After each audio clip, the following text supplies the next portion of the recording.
So, very good morning to all of you, to my online students as well. Finally, you are back offline. Very nice. So, your friend is not there today. Record maintained. How are you doing, Ketan? Doing well. Sujita, all good? Your health is okay? Okay. Cool. So, yesterday we were doing consumer price index. So, is there anything where you got stuck yesterday or you feel that so far so good? Anything which gave you too much of trouble? All fine? Okay. So, as I told you, very good morning. Manas, very good morning. So, as I told you last time that we'll be doing little revision, then I'll give you some notes. So, fatapat, without looking at the board, I'm not going to show you the PPT first. I'll ask you questions. So, can you please tell me what are the 3 item groups under WPI? Quickly, 3 item groups. Primary, second, fuel and power, and third, manufacturing brilliant. And which item group has the highest weight? Name. Brilliant, brilliant. And what is the weight? Manufactured 64. What is manufactured other? 55. And what is the weight of primary food there? Brilliant. And what is the weight of processed food? 9. Total food? Superb. Now, about the CPI, I just showed you, but I did not dictate anything to you, so you might not be able to memorize. Today, I'll take you deeper into CPI. So, there is one thing which I have observed in UPSC and take it very seriously. So, earlier UPSC used to ask very simple questions like, which of the following is a components of CPI, WPI, all these simple questions. Now, they are asking different questions. For example, what is the total weight of food? Then they have started to ask this type of question, total weight of food. Abhi that is gone. Now they are not asking that. Now the question that they will ask is, why is there a difference between rural and urban inflation? These type of questions they are asking. So the level of question has already evolved. So we also evolve, we also have to actually evolve over a period of time. Otherwise, there will be a big gap between UPSC standards and our preparation. This is not just about economics or GS paper 3, it is across papers. So the level has slowly gone over. And the reason being that every successive generation is superior to previous generation. That's simple Darwin's theory. So that's why when they frame questions, they also know it, that I'm asking question from this generation, which is more intelligent and smart and has more information in the sense. When you have more information, obviously processing becomes better and you evolve as a better person. That's it. So if there is a student who is studying this year and the same person had studied 2 years back, you will see that person is all of a sudden, the person is sounding more intellectual this year. The reason being flow of information is more, you absorb more, you process more. So that's why you evolve. So we have to study those kind of things. So today we are going to go a little deeper into it and try to see those areas where I think that if UPSC tries to experiment, they will go in that direction. So there are 2 ways of asking question. One very direct, which we'll do. Anyway, we have done it yesterday. But today is a different day. Today we are going to be a little normal in our speed, but we have to go deep, deep, deep. Right? I was waiting for this day. And there is only one problem, that these kind of concepts which I was thinking of teaching you, which I'm going to teach you today, it is not possible to teach this without the previous 3 lectures of inflation, because then I won't be able to explain myself. So today is the day when you will see actually what is happening, which is written in the newspaper, rural this, urban this, somewhere some things are coming from foreign country, India is very disturbed because of that. All these things we are going to study today. So yesterday, did I give you the definition of consumer price index? Definition done. So now let's write the components. Or is there any title which I gave you? Calculation of CPI. Acha, calculation of CPI first, no?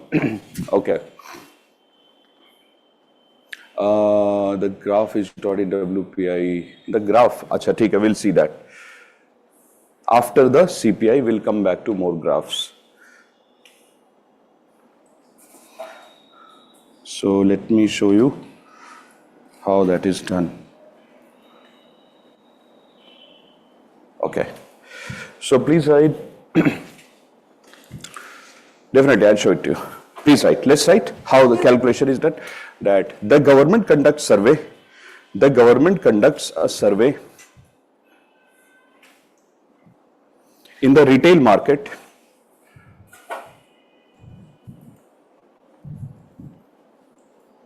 The government conducts a survey in the retail market to find out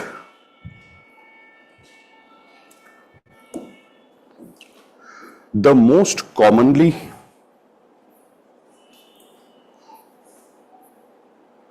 purchased, the most commonly purchased goods and services.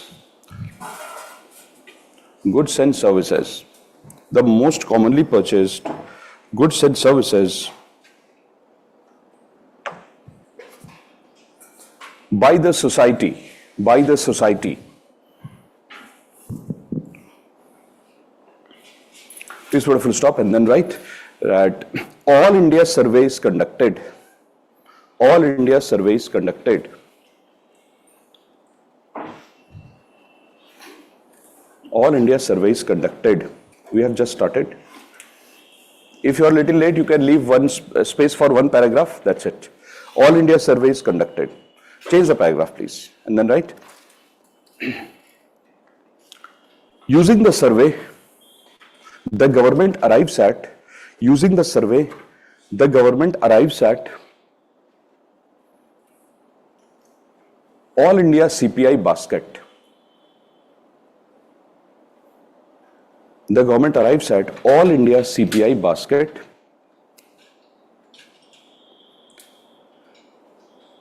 which currently contains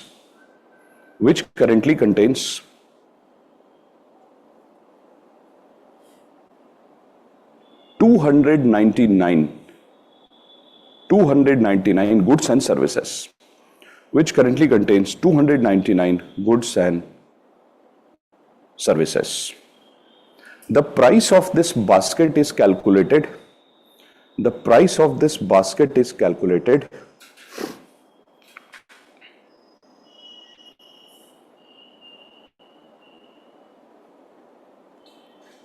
in the base year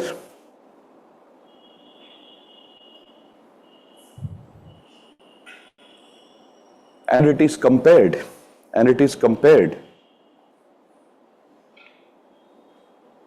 with the current year, and it is compared with the current year.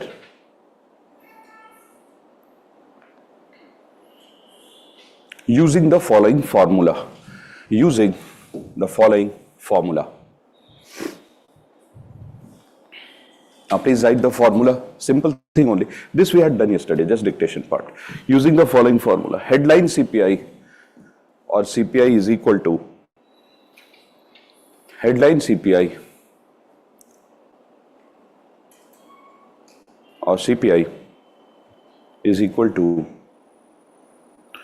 current year price minus base year price, current year price minus base year price upon base year price into 100.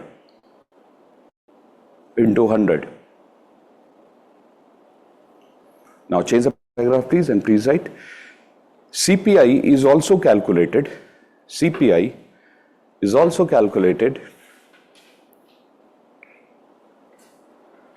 using two base years.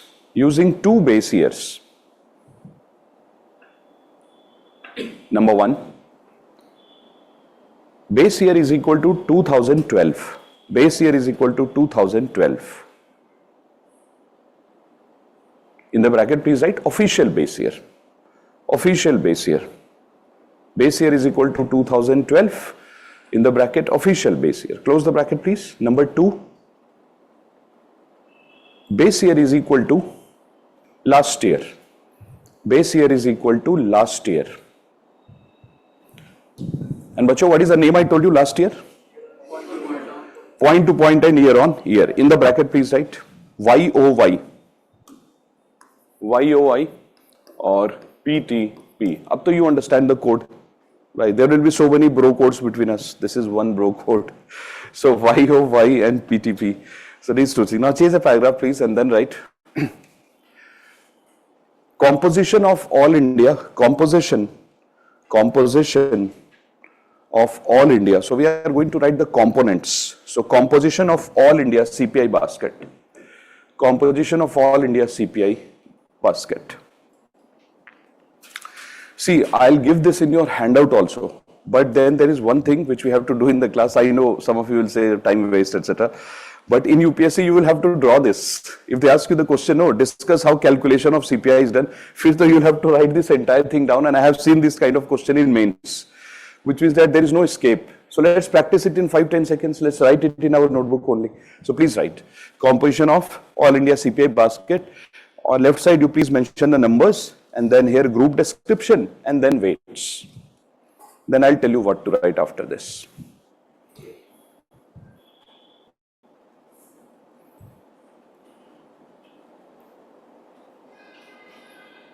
And we will behave just like government. So first we'll draw the table, then we will write notes that housing means rent, all these things.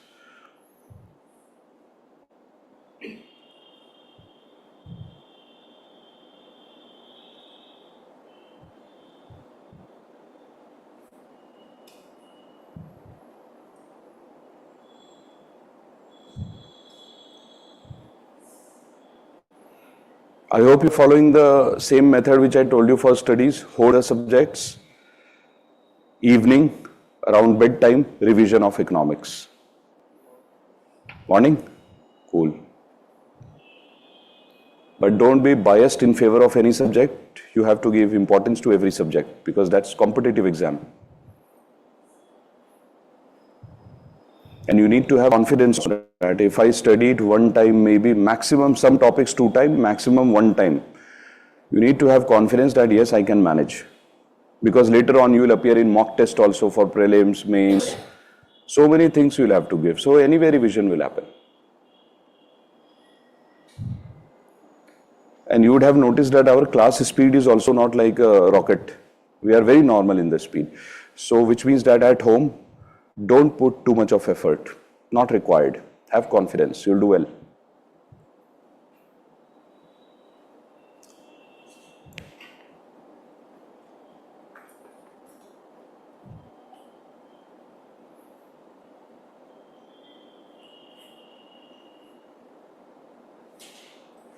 Done? Now, let's write some notes. Please write facts related to All India CPI basket. Facts related to All India CPI basket. Facts related to All India CPI basket. Let me ask you the first fact. So can you please tell me, bacho, that this is food and beverage, roughly 45%. How do you split up into food and beverage? Food ka component is? What is the weight of food? Brilliant. Weight of food is 39%. And weight of beverage is roughly 6%. So here the weight of food is 39. Very nice. Weight of food, I told you yesterday, remember, this is 39 plus 6. 39 is food, 6 is beverage. So the thing which gives us a lot of trouble in India is food part. Right, food part gives us a lot of problem. I'll tell you what these beverage intoxicants are. I know that you know it, I just need to point it out. You will understand what this is. So, tea, coffee. An intoxicant is the same thing which you are thinking. Oh, same. So that's intoxicant. They are not good things. Syntax, those things which we don't want to promote in the society. It is that only. But these are good things. Like, so for example, water, how Coke, he says Pepsi, Coke, all that is beverage. This is different. This is that. We don't ask me more than this. Right? Bas, that's it. So 39 plus 6. So 39 is the food. So please write point number 1. The weight of food is equal to 39%. Weight of food is equal to 39%. Right? Number 2, please write. This is amazing, isn't it? A country where there are so many problems related to poverty, money, etc. We are spending 2.38 rupees out of 100 in buying PTI. Amazing. So I think this is underreported because many times people don't tell the real answer. So I remember I told you that when Dr. Urijit Patel was conducting a survey, he is a very innocent man. He used to ask people that, what is the food item that you consume every day regularly? People said, sandwich, samosas, all these things. PTI, pan tobacco intoxicant. He wrote everything. Right. So Dr. Rajan told him that, why are you mixing it with food? So he mixed it with food here. And then he gave a weight of roughly around 49% because he thought it's food. Later on, he came to know it is not food. It's different. So, yeah, it is saying real data is found in government buildings and railway station. Absolutely correct. Karol Bagh metro station also. Absolutely correct. If you want to see data about this, how much people spend, travel on various Indian railway stations, metro cities, go to CP Connaught Place, very near this place.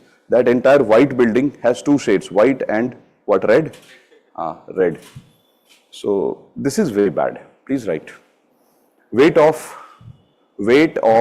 number 2, weight of PTI is equal to 2.38%. Weight of PTI is equal to 2.38%. UPSC might has been asked thrice, which of the following has the lowest weight, etc., etc. That's why I made you write this. Otherwise, I don't have interest in this. PTI weight of PTI is equal to 2.38%. Next, please write. Housing denotes rent. Housing denotes rent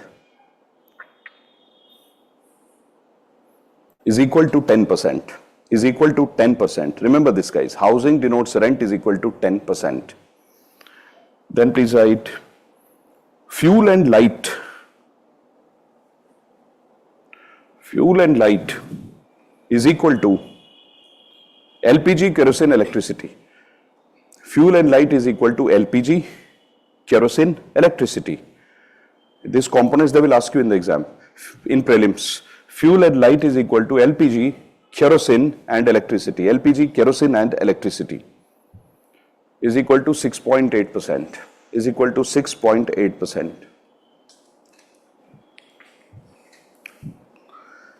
Then please write miscellaneous is equal to services. Services is equal to health, education, entertainment, see, is equal to health, education, entertainment, transportation, and communication. And as I told you, that Government of India is planning to change these values next year in the new budget because it's been very long. These values were created, can you imagine? These values were created in 2010, 11, 12 because survey was conducted in 10, result presented in 11 and some numbers changed in 12. So such a long, it's more than a decade. In more than a decade, these things have already changed, but government has not changed it. So now government is saying the next budget I will change it. Ideally, they change it every 5 years. Every 5 years, they bring big changes in this, but it's almost more than a decade it has not changed, which is incorrect, so incorrect. Because I feel that in services we are spending more, but they have not put it. So please write health, education, entertainment, transportation, communication. Next point, please write transportation is a proxy, very important point, guys. Transportation is a proxy for petrol and diesel. Transportation is a proxy for petrol and diesel. Transportation is a proxy for petrol and diesel. Now let me ask you one question, because here I told you that today we will go a little deeper into it and we will see various hidden points in this data that we have got. There is a problem. I'll tell you the problem. The problem is, let's say, how do I take one example? That example I can take. Now, imagine that, guys, there are two set of students in our class. One who are studying economics for the first time, and one who have already studied economics from somewhere, let's say during your GS preparation, you have been exposed to the subject. Now, imagine that if I generalize everything by saying that, oh, we are supposed to study capital market, but you must be knowing it. Wow, dangerous statement. Anybody who has studied will definitely know. Anybody who has not studied, studying for the first time, how will you know? How are you supposed to know that? Because unless taught, how will you know? So there is a problem here. Generalization has a big problem. Because I am saying, yeah, everybody knows. How does everybody know? So then I'll have to ask a question, that how many of you have never studied capital market from any formal source? So let's say half of the class says that we have not stored, or 60% of the class says we have not, and 40% of the class says yes. Which means that now the way we define capital market in the class has to take into account two things. It has to start from basic and it has to go to right top, so that everybody reaches the same level after a certain interval of time. Same thing in this kind of surveys. The government of India is asking everyone, how much rent do you pay? This question is an average question, which is fine. But the problem is, in the rural area, there is no concept of rent. That's the problem. So you are going to rural area and asking them, how much rent are you paying? People are laughing at you. You means government. People are laughing at the government and saying, rent? Which rent? We don't pay rent. We stay in our own house or relative's house or grandfather's house, grandmother's house. That's the concept in villages. Yes, those villages who are almost like town now. There are many villages who are almost like cities or better than cities. Uska to thing is different, which means exceptions will be there. But in case of, let's say, typical village where the concept of rent is not there. So what do you do in that case? Whenever there is no concept of rent, and if you are asking question, how much is your rent? People will say 0. Right? They will say, we don't. But I gave you an answer yesterday that there is a difference between 0 and not applicable. So the answer that you will get from people is not applicable, we don't pay rent. Right? Which means there will be a blank. Now, how will you manage it? Rural area blank, urban area says we pay rent. So when you talk about entire India, you have to take average. Rural blank, urban should be very high, then only average is 10. So what do you think is the reality? What do you think? Absolutely correct.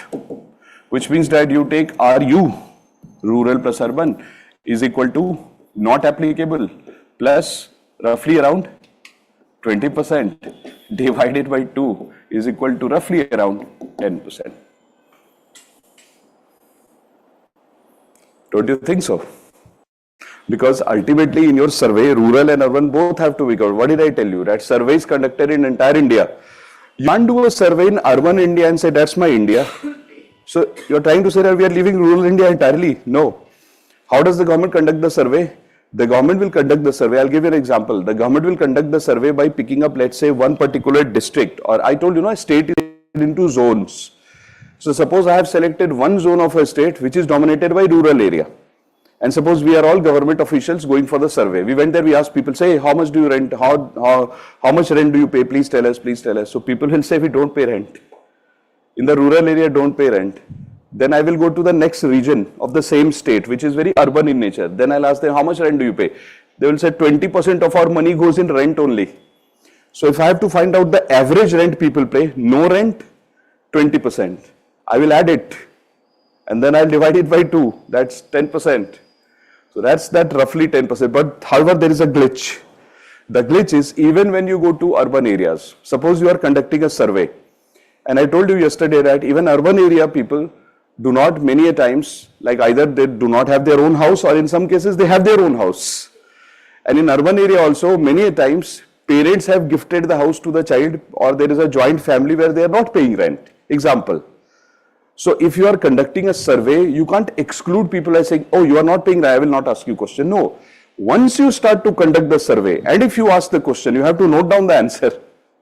So in many cases in urban area also, when you ask people, do you pay rent? They will say, no. Parental property, gift, joint family. So even that will not be 20% completely. Some here and there numbers will happen. So these numbers I am taking as round figure because we are not doing a PhD in the class, we are doing analysis. That's why I am taking round figures. But these are never round figures like this, always decimals, decimals, decimals. So that's why you will always see, 10.07. So it will never be an exact figure because these are based on the answer people provide. Somebody might say, I pay double the rent, I pay very higher rent. So if you calculate the rent, somebody says, I stay in an area where rent is very high, like Rajendra area. Their rent goes up like this. And if you go to a normal area, rent is like this. So when you take average, average will be in decimals. But however, the most important thing that we are starting today is rural and urban. So when you go to rural area, almost the concept is not there. When you go to urban area, it is there. However, I told you one thing, that in some of the rural areas, the concept of rent has already started. Why? Because there are some rural areas which are almost becoming urban now. They are called as rural, but they have factories like food processing industry and people come from outside to stay. So even this is not blank ideally. So here also there is some number like 1%. So people will say, yeah, I pay just 1 rupees as rent. Well, a very small portion of my salary as rent. So when you add 20 plus 1, it becomes 21. 21 divided by 2, it's roughly 10 point something. See? So yes, we have written a blank because we are trying to say in rural area, concept of rent is not very common. But that doesn't mean that there will be nothing here. There will be some number, very small number. That okay, I pay just 1,000 rupee rent in my village because there is a factory, I'm staying there. Yes, it has started. Go to villages, some of the villages in Haryana. Go to some of the villages in Punjab, and you will see that some small factories are there where people come from outside to work as well, and they are paying small amount of rent, which is true. So that's one example. That's one point. I mean, don't write. I'll dictate the points to you. Okay, now let's come back again and see something deeper. And I told you that I'll be a little slow in telling you deeper things, but at no point of time in next half an hour, you should lose focus. Try to be focused in next just half an hour. Uska things will become absolutely normal. Then focus not required. This half an hour will give you all the typical exam questions for both prelims and mains. So the first point I told you is for everything there is rural, there is urban. Right. Now, do you feel that we should conduct this kind of survey separately in rural area also? Just to find out what is the reality of rural areas? Yes, we should. So remember in your class when I started the lecture, almost every second day I used to ask you questions that how many of you are studying subject for the first time? Are you understanding economics or not? The reason being that when you study something for the first time, for a few days, your method of learning has to be a little different. And when you have already learned the subject, then it really doesn't matter how you are learning because anyway you will understand. But if you are learning it for the first time, you will be more vulnerable to the new subject because you might either start to like it or dislike it. It might happen initially. It's like an arranged marriage. That okay, subject has been imposed over you, up to you have to live with it. But initially there will be a lot of fights with the subject. Like, don't over imagine. Right? So it's like that only. So now the government of India says this is the average figure. What do I do with average figure? Average figure is fine for entire India, but boss, India is dominated by rural area. 46% of the people in India, I told you this, 46% people still connected to rural area. How can you not have a survey only for rural India? So Dr. Raghuram Rajan is the first person in India who said India should have a survey for rural area separately, urban area separately. And he gave a solid reason. He said that I have observed across the world one phenomenon. Think about it, guys. He said I have observed across the world one phenomenon that when the level of income of the people is little low, initially, in the initial stages of their career, their income is low. I'll give an example. So suppose in the initial stages of my career, my income is this much, 10 rupees. Dr. Rajan is saying that initially what will happen is, suppose that from this 10 rupees, you are purchasing a packet of bread for 1 rupee. How much of this percentage you are spending? 10%? 10% you are spending on food. Now Dr. Rajan is saying that the packet of bread is same 1 rupee. But when your income rises, from 100 rupees you are spending 1 rupees. Are you spending 10%? Price of bread is same. One packet of bread, 1 rupee. When my income is 10 rupees, if I buy that 1 rupee packet of bread, how much out of this am I spending? 10%, a percentage. When my income increases, I am buying the same packet of bread. But if somebody will ask me, beta, from this income, what percentage are you spending on bread? 1%. So Dr. Rajan says, whenever the income is little low, people spend higher percentage on food. And when your income is high, you are buying the same food. So your percentage expenditure on the food will be low. Absolute might be high, but you might buy 2 packets of bread. But even 2 packets of bread is not 10%, it's 2%. So he's saying that as your income increases, your percentage expenditure on food changes. How can you write the same thing for entire India? So he says this is India, okay. Because in India there are 2 types of people. One who are earning high income, one who are earning low income.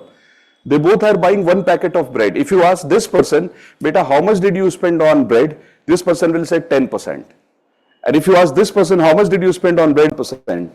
What you are doing is, what are you writing here? Whether it is 10 or whether it is 1. How can you simply add the numbers? 10 plus 1 by 2.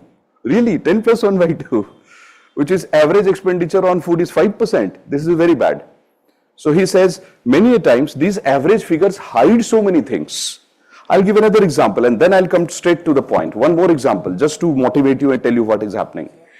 We can also consider more for urban areas. नहीं अभी देखेंगे. So for example, let's say that we conduct a test in the class. In the test, you got 100 out of 100. अभी देखते हैं. You got 100 out of 100. I got 0. Somebody from outside comes and says, what's the average marks of the class? 50%. 50%. Will you be motivated to tell 50%? You'll feel so bad. You'll say, why should I tell 50%? Mine is 100. I'll be very motivated to immediately jump and say 50% is the class average because it will hide my 0. Are you understanding this problem? So Government of India says, boss, this hides a lot. And can you imagine? I mean, I simply sometimes do not even understand what was India doing before 2010. Because before 2000, before Dr. Rajan and Dr. Urijit Patel came, what exactly were we doing? We were calculating all this and we never split this into rural or urban, despite the fact that India was a rural economy and we used to say, no, I mean average is fine. Which means you are trying to say, listen to it very carefully, which means you are trying to say, if the price of bread rises, it will hurt entire India equally. Wow. Entire India, is it even possible? No, because if the price of bread rises, it will hurt the people with low income more. And it will hurt the people with high income little less. Where is it shown? It's not being shown. That's the problem with this formula. So Dr. Rajan and Dr. Patel, when they sat together around 2010, so Dr. Rajan told Dr. Patel that I'm creating a committee. They were such great friends that whenever Dr. Rajan used to think of an idea, he used to appoint a Urijit Patel committee. Almost half a dozen Urijit Patel committees when Dr. Rajan was the governor. And Dr. Urijit Patel was the deputy governor. Such was their friendship. They shared amazing bro code. Remember this. So I'm telling you, this is real. So whenever Dr. Rajan used to think, yeah, idea, he used to call Dr. Patel and say, you take the credit. I'm creating a committee, you take the credit. You become the head of the committee, you design the formula. So entire research used to be done by Dr. Patel and Dr. Rajan had so much faith in him that he used to say, you do the calculation. And then Dr. Patel used to bring the calculation. Dr. Rajan used to say, yeah, I'm putting your name there, that you gave this. And they were both, I mean, together they were giving all these formulas, but great man, most of the things that was done at that time, it was thought by him, Dr. Rajan, and it was implemented by Dr. Patel. Both were equal geniuses. So Dr. Rajan and Dr. Patel decided this is not good. We need to have another survey in India which talks about rural and urban. So what did they do? Dr. Urijit Patel and Dr. Rajan, they conducted another survey, one for rural India, one for urban India separately. This was a survey which was conducted by picking some people from rural and urban and combining the result. But another survey was conducted in rural, another survey in urban. But then they decided that why don't we do one thing? Why don't we conduct these two surveys using same items? Items were not changed. What will change is the answer will change. Like when you go to urban area, you'll ask people that if you spend 100 rupees, how much money will you spend on food? So you'll see urban people not only spend on food, they spend on other things also. They will be more towards luxury, show-off items, etc., lifestyle items, they're called as lifestyle items. They spend on entertainment more. Hey, look at your friend. Your friend is saying people spend more on entertainment, right? So we need to take the phone number of your parents and ask them to keep an eye over you. First answer your friend is giving is entertainment. Manas, you too. So what do we do in urban areas? We spend more on lifestyle and conspicuous item. What are the items of conspicuous consumption? Conspicuous consumption would mean that when you see somebody using a product, you also copy it. So my friend is using a phone which is foldable phone, I will also use. My friend is using a tablet, I'll also buy it. Whether I need it or not doesn't matter. That's conspicuous consumption. So you see this phenomenon of conspicuous consumption mostly in urban area. So the expenditure in urban areas is not only on food, it is diversified. But in rural area, mostly the kind of life they lead is very simple. So they will buy simple, big things. They will buy food, clothes, medicine, simple. So what did Dr. Rajan Patel do? They asked the same question to rural and urban India and they noted the figures. Let me show you the figures. This was the agenda today, that we should do it. That's your figure. This I'll give you in your handout. No need to note it down. This entire table I'm going to provide you. But this table will change in February as far as my information goes. So now here's your question. Food, beverage, etc. And I told you, why did Dr. Rajendra Patel design it like this? Because this is mostly the international method of reporting these numbers. For India, you could have designed a different number, where here you could have written accommodation, rent, etc. There could be a separate entry for those people who own the house, and then you can create a combined number, but not done. They said, no, no, international. So that's your rural India. See, what percentage of the total expenditure in rural India people spend on food? 54%. Almost half of the money people spend in rural India is on food. I told you the reason, because income is low. So out of low income, when you spend money, percentage looks very high. Remember, one packet of bread, 10 rupees income, 10% is the expenditure. So that's 54%. Out of 54, what is the weight of food? 47. 47. Right. And urban area, 36. 36 is food plus beverage. Out of that, how much is the food? 29. And that's your all India, 45. What's the expenditure on food? 39. Right. And now you see other things. Pan, tobacco, intoxicants. Rural is 3.26. Because if you use the word pan and tobacco, obviously your question is biased. Because pan and tobacco will be mostly used in rural areas. The moment you would have included other forms of intoxicant, immediately the result would have changed. But government is too naive, they are not understanding what all things are going on in urban areas. Right, go to a college hostel and you will understand. All right, 3.26 and 1.2, all of us have been through hostels, right? So better I not speak on that. So 1.36, which means that of course this part is a big problem. This part is a big problem. 3.27, the average is this. And then you have clothing and footwear, rural area. Wait, what's that? Rural area costly, supply chain management. Supply chain management plus income effect. So what happens is transportation is very costly in this country. When you take the same t-shirt in urban India, for example, t-shirt has been manufactured in Ludhiana. You bring the t-shirt to Delhi. Through normal road transportation, you can bring it. And so many trucks come from there, cost of transportation is low. Same t-shirt is manufactured in Ludhiana, take it to a village, let's say in Nagaland, from Ludhiana.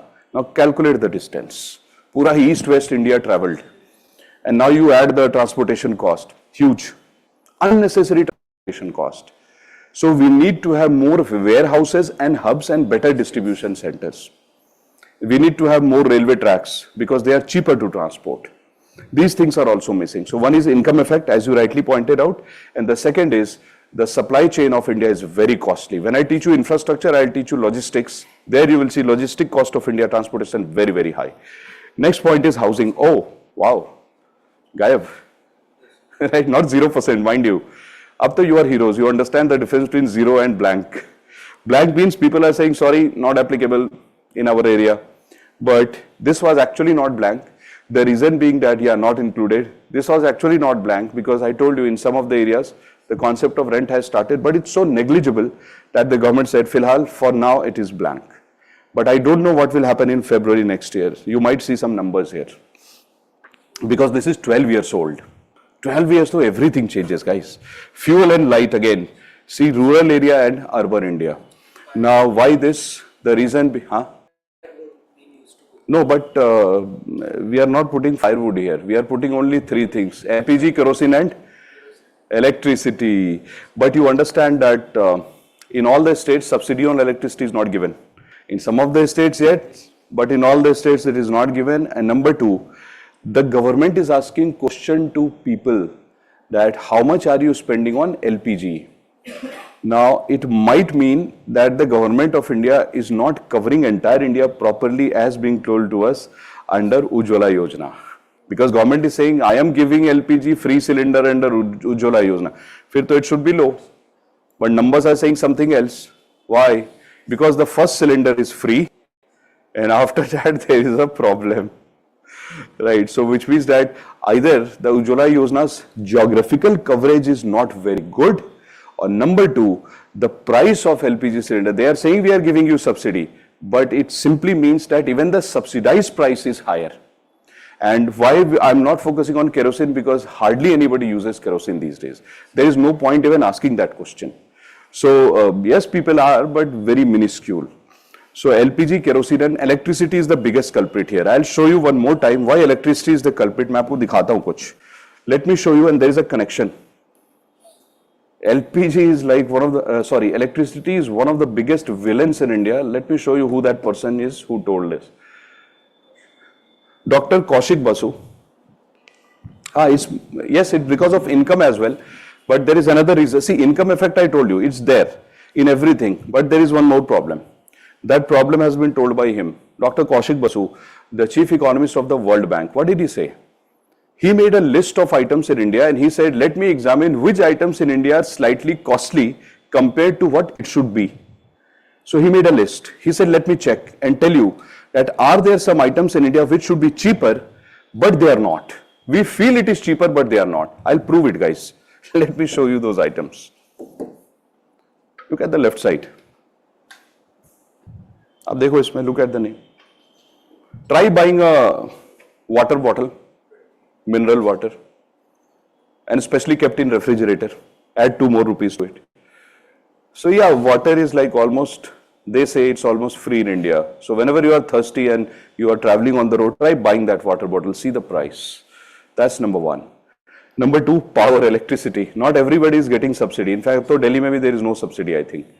So if you look at the electricity rates in India, commercial rate and normal rate, you guys are staying in PG, you know it. Yeah, you know the electricity rate that you are paying. How much? 12 rupees, 15 rupees? 12 rupees, 12 rupees per unit.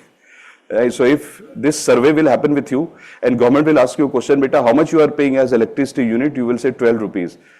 In this country, which is a developing country, 12 rupees per unit electricity, because the cost of creating that is hardly 2 rupees. Around 25. See, your friend is telling about your online friend, one of your friend, Manas, is saying that, sir, the bill that we pay in ORN roughly in our place is 18,000 rupees per month for electricity. Bataiye. 18,000 is the electricity rate. I think that he's talking about the entire flat. 18,000 is too much. 18,000 should be the room rent or a flat rent. Entire flat, I mean, 3-4 rooms should be 18,000. But here only electricity bill is 18,000 rupees. So who says it is cheaper? Now, we understand what is the meaning of health expenditure when we go to a hospital. Yeah. And I also understood it during COVID time. Because with every variant of COVID, I used to attract China. I mean, every time new variant of COVID used to come, I used to attract it. I used to say, chalo, let's test. How are you doing? I said, for every variant, I mean, when we used to buy those oxygen cylinders and all, I mean, it costs you lifetime of savings. 1 lakh rupees, 2 lakh rupees. Ventilator cost this much. I mean, literally you are ruined. And then education, we understand. Try doing an MBA from a good college in India and see what happens. Because they might tell you that it is subsidized. Even subsidized is 50 lakh rupees. 35, 40, 50, add the hostel charges and all. And when you come out of the MBA college, your average package will be 5 lakh to 6 lakh rupees, average package. You pay 30, 40, 50 lakh rupees, average package is 5, 6 lakh rupees. So your online friend is saying that, sir, try doing BBA, you will understand. Absolutely correct. You are absolutely right. So food, water and all this, try buying a plate of Maggi and see the rate. Go to DU area. Try buying a packet of Maggi, a plate of Maggi and see the rate. Come to Rajendra Nagar area, try buying this. So Dr. Kaushik Basu was saying, I say, we feel that these things are not costly in India, but he says, compare your price and compare the price in developed countries. You will see that many of these items in developed countries is cheaper than this, than what India is offering. So he says, be careful about what we are doing in India. He warned the government of India. So let me come back. I'll come back to this again because I have to teach you a concept called as skewflation later on. But first, let me show you the rural-urban ka drama which is happening in India. So, fuel and light, of course, income effect is there. Surviving in DU South campus is impossible. You are absolutely right, BD. But I think that surviving in Delhi itself is very difficult. Whole Delhi, North campus and South campus included, very dangerous. So that's your fuel and light. Income effect definitely because income level is low, so expenditure is very high. Plus I told you the other thing also, that things are costly. And then your miscellaneous means services. In services they are paying literally almost same. Almost same. Which means a doctor giving services in rural area and a doctor giving services in urban area, example, or chartered accountant, lawyer, teachers, whosoever, not much difference. It almost looks very similar. So the pattern is very similar in services. But here you see a stark difference. Stark difference. So two things could be the reason. One is income effect, that income in rural area is low. So percentage expenditure on food looks very high. But the second effect is supply side effect. Supply side effect means supplying those things using means of transportation, because packaging, distribution cost is also very high. So government of India has given a figure. What is that figure? And don't worry about it. We are just having a normal discussion to have 360-degree view. Once this discussion is over, when I start to give you points one by one, you will see, acha, this is the point for exam. But this is overall. So government of India has given a figure, and government has said that whenever in India you move these packets of goods, so suppose there is a packet of good, it's a carton box, you put so many things inside it, pens, food, etc., and you move it through a truck. For example, you move it through a truck. So government of India has made a calculation that the cost of storage plus transportation plus packaging plus distribution, when you take all, stupid. When you take these stupid things, storage, transportation, packaging and distribution, all these things, its total cost in India is 14% of GDP. If our national income is 100 rupees, we spend 14 rupees in transportation, packaging, distribution. Now imagine something starting from, let's say, Madhya Pradesh. Madhya Pradesh is famous for soya products, says logistic cost, soya products, and tofu, the vegan product, soya milk, which people consume these days. Now that is, say, Jammu and Kashmir, and that is traveling to, let's say, Arunachal. Calculate the distance traveled, and this is the cost. If a truck starts from MP and goes to Arunachal, goes to Jammu and Kashmir carrying soya milk, so if the packet of the soya milk is 100 rupees price, it will become 114 rupees in these places. And then we will say, oh, people are spending more. Of course people will spend more, because this price is also added. Which means this is a very big problem in India, which means structural inflation is a big problem in India. And it shows here. So income effect is also there, but that is also added. You can't discount that. That's a big problem in India. So wherever things are manufactured, it's okay. But as you travel, this is also added. So when you look at this entire picture, then you realize that it has a deep story inside it. How do we take the story out one by one? We don't write anything. I'll give you proper notes on this. How do you take the story out of this? मैं बताता हूँ. What to memorize from here? The first thing that you have to memorize, which we will also write in our notes, is that the percentage expenditure on services is mostly similar. It's in the range of 28%, 28, 27, 28, 29. So we'll write 28 and we'll say almost similar. Then we will say the concept of rent is not very significant. It's gayab. We'll say it's not significant. And then we will say that the major difference between rural and urban India, major difference, is food and beverage, but especially food. And then we will say the income is low, the percentage expenditure on food looks very high. Also, there is a supply side problem. You add both the factors and you get this result, because you cannot discount this. You can never prove that if something is manufactured in one part of India, it goes to another part, there will be no transportation cost. Is it even possible? It has to be added, and immediately there will be inflation called as structural inflation. So this part has to be highlighted. But have a look at the board and please tell me something. ध्यान से देखो बच्चों. There is one which is new today, which that day I didn't talk about. I was waiting for this day. Look at the last end. Consumer Food Price Index. Right? And what have I mentioned here? 47.25%. Oh wow, food. So whenever you take the percentage of food out from here, take out food, take out food. So from here take out 29%, from there take out 39%. You create a new column called as Consumer Food Price Index. And then if somebody will ask you, beta, what's Consumer Food Price Index? Just tell them the weight of food which is present in rural area, Consumer Food Price Index. For urban area, this is Consumer Food Price Index. For overall India, this is Consumer Food Price Index. Wait. What did we just do? We took a packet. Now look at this one. It's a beautiful point. You took a packet, you went to rural area and asked a question to public. Public, how much money are you spending on food? So public said, which food? So then you ask them, what is the most important food you are consuming? So they will say rice, wheat, bread, cereals, etc. You ask them a question, you create a list. Put all that food in this basket. Every food you please put in this, whatever people said. Then you find the price of only this basket, called as food basket. Find the price of this basket today, find the price of this basket yesterday, which means last year. See the difference. Whatever is the difference is called food inflation. So how much food are you putting here? This much food. In rural India, this much food. How much food are you putting in urban India? This much food. How much food you are putting in entire India? This much food. Because this is that list which people told we are buying. So what are you doing? And here, what did you do? You created the same basket of food. I told you, no, if you don't ask the same question, and if you don't ask the same question to everyone, then you can't compare this. If the food basket will change, you can't compare. So you have to create the same basket like rice, wheat, cereal, fruits, vegetable, bread, common items. That's why while dictating the composition of CPI, I told you some of the most commonly used items, that list is created. So you have to take same piece of bread for rural and urban India and ask people, how much bread are you buying? So in rural India, this is the weight of food. Urban India, this is the weight of food. So create a basket like this called as rural food inflation basket.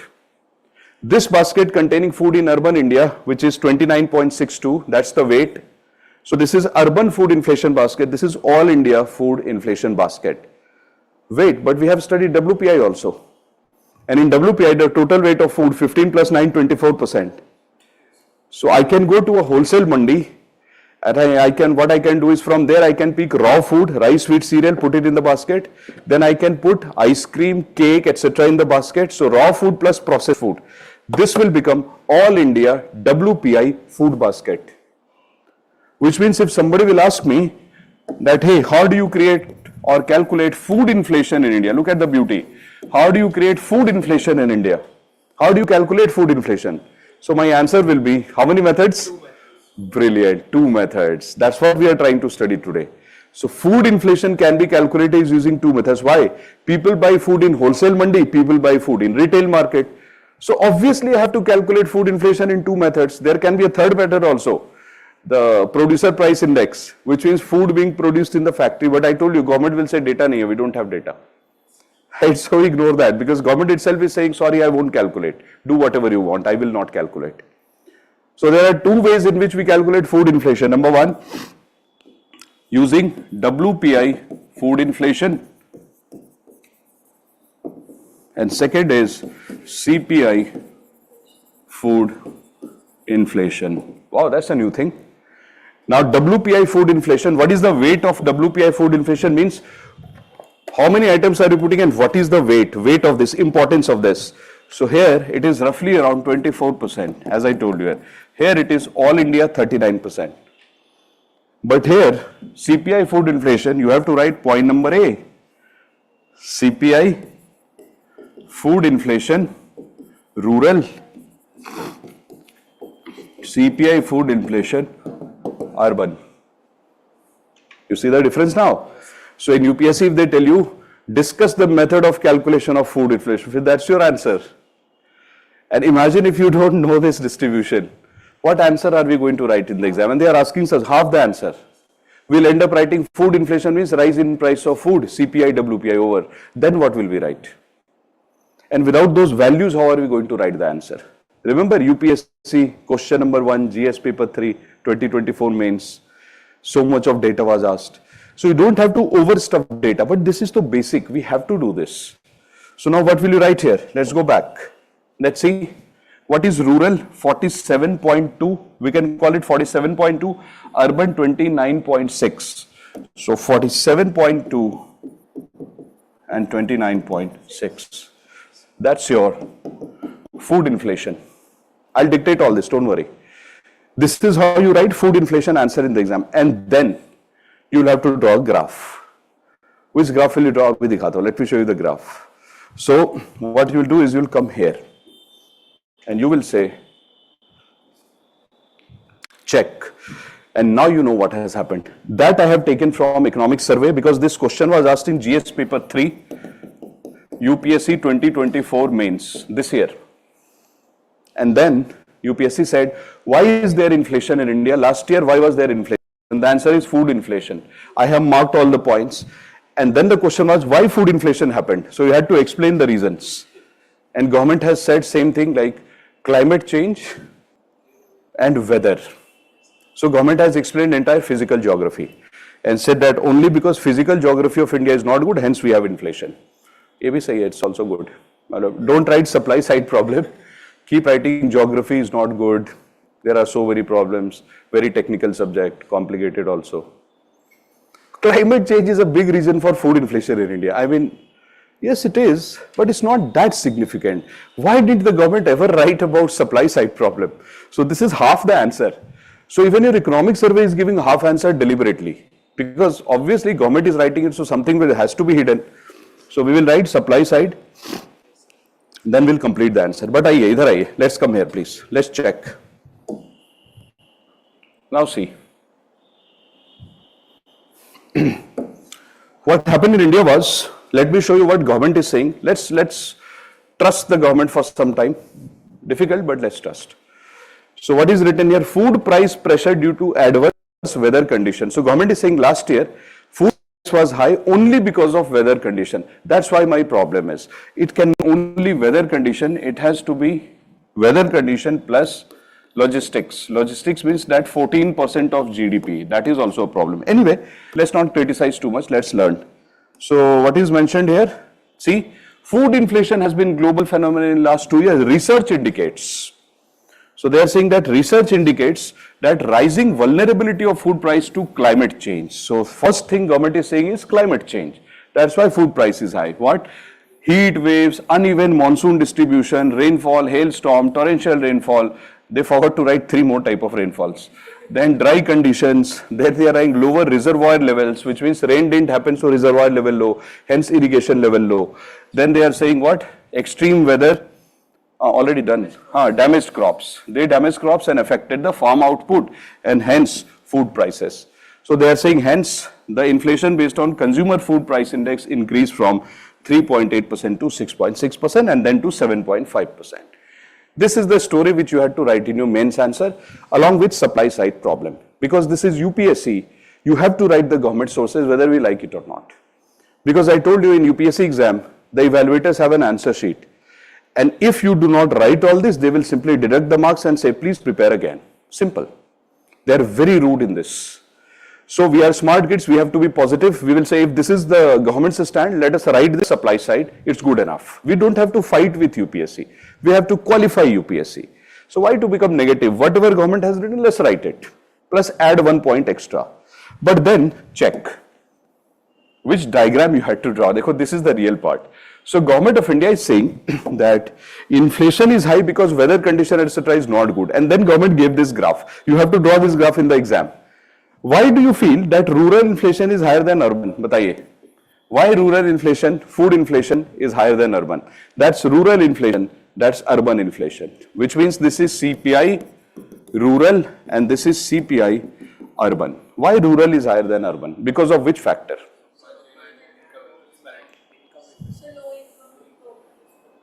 Damaged crops. Answer is there on the board.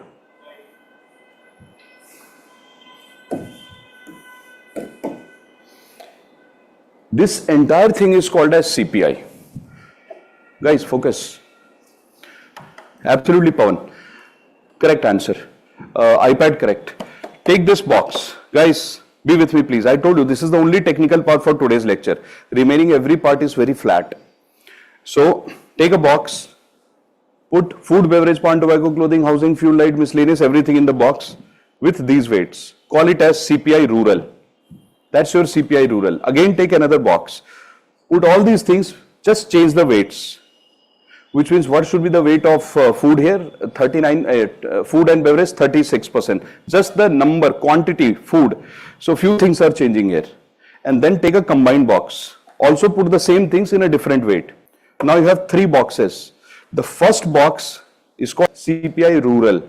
Second box CPI urban. Third box CPI combined. So Government of India is saying that according to the government, last year, inflation happened in India. Government is saying that this is rural. There is another box called urban. So government is saying this inflation happened in India overall because of this box. So Government of India is saying that this is my rural box, CPI rural, and then government is saying my CPI urban bichara was this. And government is saying my overall CPI rural plus urban. So government is saying this was very high in India. and that the government is saying that this is to be blamed. That was UPSC question. UPSC asked why this was high. Clear-cut answer given in the economic survey and everywhere is because of this. But why was this high? Food and beverage. Food and beverage. Absolutely, absolutely correct.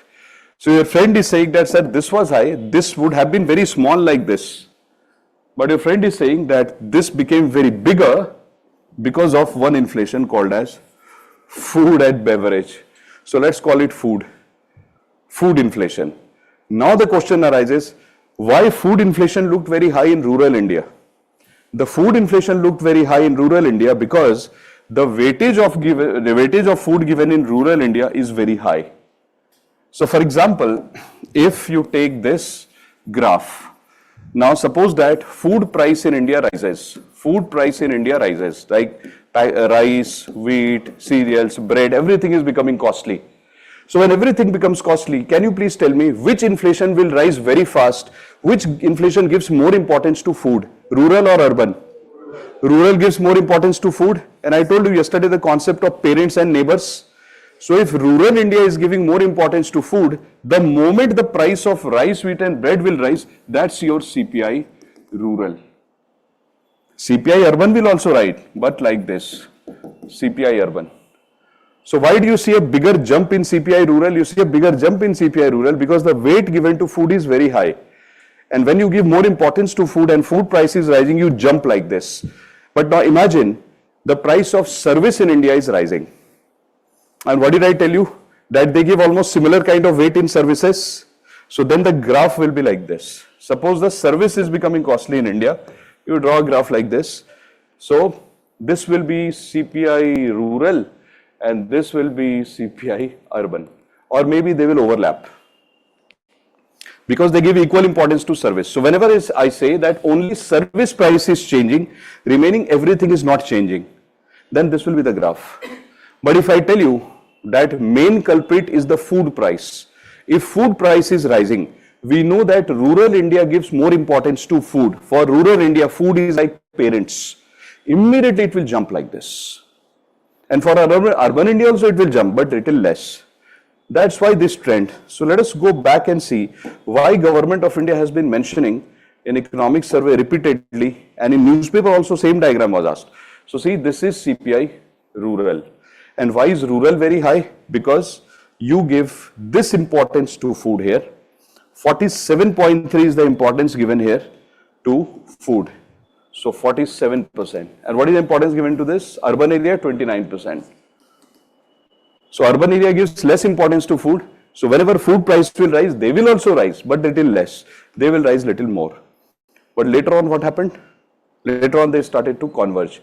Which one? CPI rural and CPI urban. Why? Because some component which is given more weight in rural India, that would have definitely become more costly. That urban India would have become more costly. Example, यहाँ पे आइए, come here. Can you check which items out of all this is giving more importance to in urban India? Which item is being given more importance? One is this, miscellaneous. Which other item? Housing. Housing. So now imagine what would have happened here. So as you come to the month of February, near budget, the rent in urban area would have increased. So see, urban area is going up. So, and the food prices would have calmed down a little bit, so it is coming down. So which means whenever you see these kind of graphs going up, going down, how do you interpret this? This you have to learn in today's lecture. How do you interpret this graph? You simply have to open, for example, this, and you have to check from here that which is the element we are talking about. Jaise, I'll give one more example. So let's say that this is the graph in front of you, and I draw a line like this. I ask you one question. Suppose in entire India, everything is fixed, rent is becoming costly. So can you please tell me which is this line and which is this line? This line is what? CPI rural or urban? Why urban? Why not rural? Not applicable. Not applicable. I said only rent is changing in India, nothing else is changing. So when rent will change, where do you see the rent? Urban India. So urban India, CPI urban will become this. And what will happen to CPI rural? CPI rural will be fixed. It won't even change. So do you see that point, guys? Right? This is how you interpret. So similarly, I ask you another question. Let's do one more practice. Let's be a little more technical. So here, see, the importance given to services is roughly 29.5 and services is this. Now imagine the service of a doctor has become costly in overall India. So let's see the graph, how the graph will be. So suppose this is CPI urban. Urban is rising very fast, like this, zoom. But what will happen to CPI rural? Essay, like this, like this, very close. Because they are very close to each other. They mimic each other, almost parallel, almost. They will not because of this gap, but yes, almost with a very small gap. Absolutely correct. So whenever you have to draw these graphs, no, just check out these numbers and see. Just say one more example. Suppose that pan and tobacco has become costly. Right, so two things will happen. There is one graph like this, one graph like this. What is the first one and what is the second one? Which one is urban? First one is rural. Second one is brilliant. There is only one question which I have seen, it has never been asked in UPSC, it is graph question. So I believe that if they have to experiment, because every year UPSC is asking one new type of question, one new every year. This is the only question which is left to ask. So they might give you 4 small graphs. It is a very old question of CAT. In CAT they used to ask this question. They'll create 4 small graphs and they will tell you which of the following is represented by this equation, etc. So if UPSC is already copying CAT, in CSAT to full copy. So and that question, how many options are correct? Only 1, only 2, only 3. This has been copied from CAT only. This type of question was asked in CAT. So what UPSC is doing is they are taking some questions out of CAT type of exam and they are creating options. So there is one question which they have never copied so far, yet to be copied. You might be the lucky one. And then entire India will say new type of question. And at that time you laugh and say, yeah, we have seen it last year. Class 5, this is what we were doing every day. So this is one type of question which has never been asked, but my mind says that could be. Now let me show you one last thing. Without me answering, आप मुझे बता देना. I'll be very happy if you answer that question. So let me take you a little back to WPI. And there I will ask you a very simple question. But I think you will be able to answer. You are smart. Okay, here you go.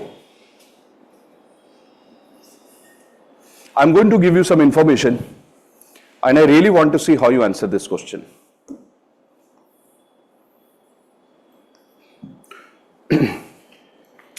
So what has happened is, listen to the question carefully, it's a case study. Now I told you that to arrive at important results for UPSC, the method of teaching that I have adopted in some topics with you is slightly different. We are having little more discussion in some topics and then we come to the point and write those answers, because then answer looks very easy to us. This is that part only where I'm just trying to have one discussion with you, and through discussion we are going to polish our concept. When we write the exam points, you will say it will be over in 5 minutes. Because exam points are very simple, but to arrive at them, one requires a logical thinking. This is what we are trying to do.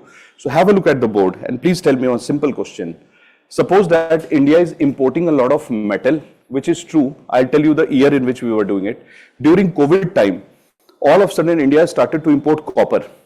India has never imported copper in the past like that, because India itself manufactures copper and India exports copper.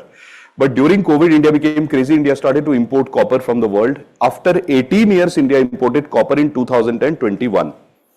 Since 18 years, before 2021, India never used to import copper. But why did we import copper? Because government of India also became crazy during COVID and they said, we want to construct more roads, more bridges, more infrastructure. Why? Because people are not moving, easy to repair things. So government says, let's repair some airports, let's repair some seaport, etc. So they brought copper and you see what is happening. So they started to import copper, aluminium. This is true, copper and aluminium. You know that India actually cultivates very good quality of cotton. But the quality of cotton which is considered to be actually premium quality of cotton, it comes from south of India. So that premium quality of cotton could not be cultivated in the year 2020 and 21 because of weather conditions. We could not cultivate. But there are some factories in India, textile factories, who use premium quality cotton to convert it into textile. So during COVID 2021, India imported premium quality of raw cotton as well. We actually imported. This is true. So what did we import? Metal and then cotton. And then we also imported one more thing, metal and cotton. So we imported metal, we imported cotton, and then we imported crude oil. Crude oil means raw form of oil, not petrol and diesel, crude oil. So we import crude oil, we put it in refineries, we convert it into petrol and diesel. These are the things that we imported. Obviously, when you import this, you don't import a small amount, you import in bulk. In which market will these things come from? These things that are coming to India, in which market will it land, wholesale or retail? It has to land in wholesale market, because all these things are huge quantities that you have, containers full of it. Obviously, you will not see it in grocery stores. One container of crude oil, you want to buy it. No, you can't do that. It will come in the wholesale market. After purifying it, comes in the retail market, and that was the next point. Now, guys, so can you please tell me that when COVID started, at that time there was a problem. The problem was that when India was calling all the countries and saying, hey, I need, iron, steel, aluminum, cement, because this time I need it. So India used to call everyone and bring metal, cotton, etc. So at that time it was very costly. Peak of COVID, India was calling the countries saying, can you send it? Countries say, are you crazy? This is peak of COVID. India said, just one container, please. So those countries laughed at you. They said, what are you saying, India? India said, yeah, we need it for infrastructure. So what would be the nature of WPI? Would WPI go up just before COVID, around COVID area? Would WPI be high or WPI be low or flat? At that time, the prices were high, these things. So when COVID started in 2020, the price of these things were very high and India was importing it. So what would be the wholesale price index in this market, WPI market? If you calculate the inflation, would it be high? Would it be low? Would it be stable? High. Which is absolutely correct. It was actually high. Because India was importing costly items. These things were very costly. But then India started to talk to the countries and tell them, hey, we have Dolo 650. We have face mask. We have medicines, we have nebulizers. They said, wow, India, you are so good. India said free vaccine. They said free copper. Right? So see, look at the diplomacy, vaccine diplomacy of India. India started to bargain. Entire India was laughing at the government. What are you doing? India was saying, wait. So one vaccine, yes, one vaccine, 1 ton of copper. Not free, but at reduced price. So what happened in India then? After a certain interval of time, the price of all these things came down because we were able to negotiate good deals. So now what would happen to WPI? WPI will be flat or come down? Guys, what will happen to WPI? Come down. Because these things were not costly. We were importing at a lower price. So that's your WPI. Which is true, I'll show you the figure. Now, I told you India was importing a lot of metal. But let's look at CPI in the same diagram. You understand that initially when COVID happened, and if you don't know it, you should know it. Initially when COVID happened, agriculture was not impacted. Agriculture was going as good as it is always in India. Because in rural areas, COVID had not traveled initially. So if food prices were not increasing, everything was pretty stable, nothing was happening in India. Almost it was like initially in rural areas, nothing happened. So what would happen to CPI? But in consumer price index, you have manufactured items. And manufactured items during COVID got costly because it was not available. Like you want to buy a mobile phone, not available. You want to buy processed food, little difficult to get. And everybody was going to grocery store and saying ice cream price increase. So yes, the CPI would increase a little bit like this.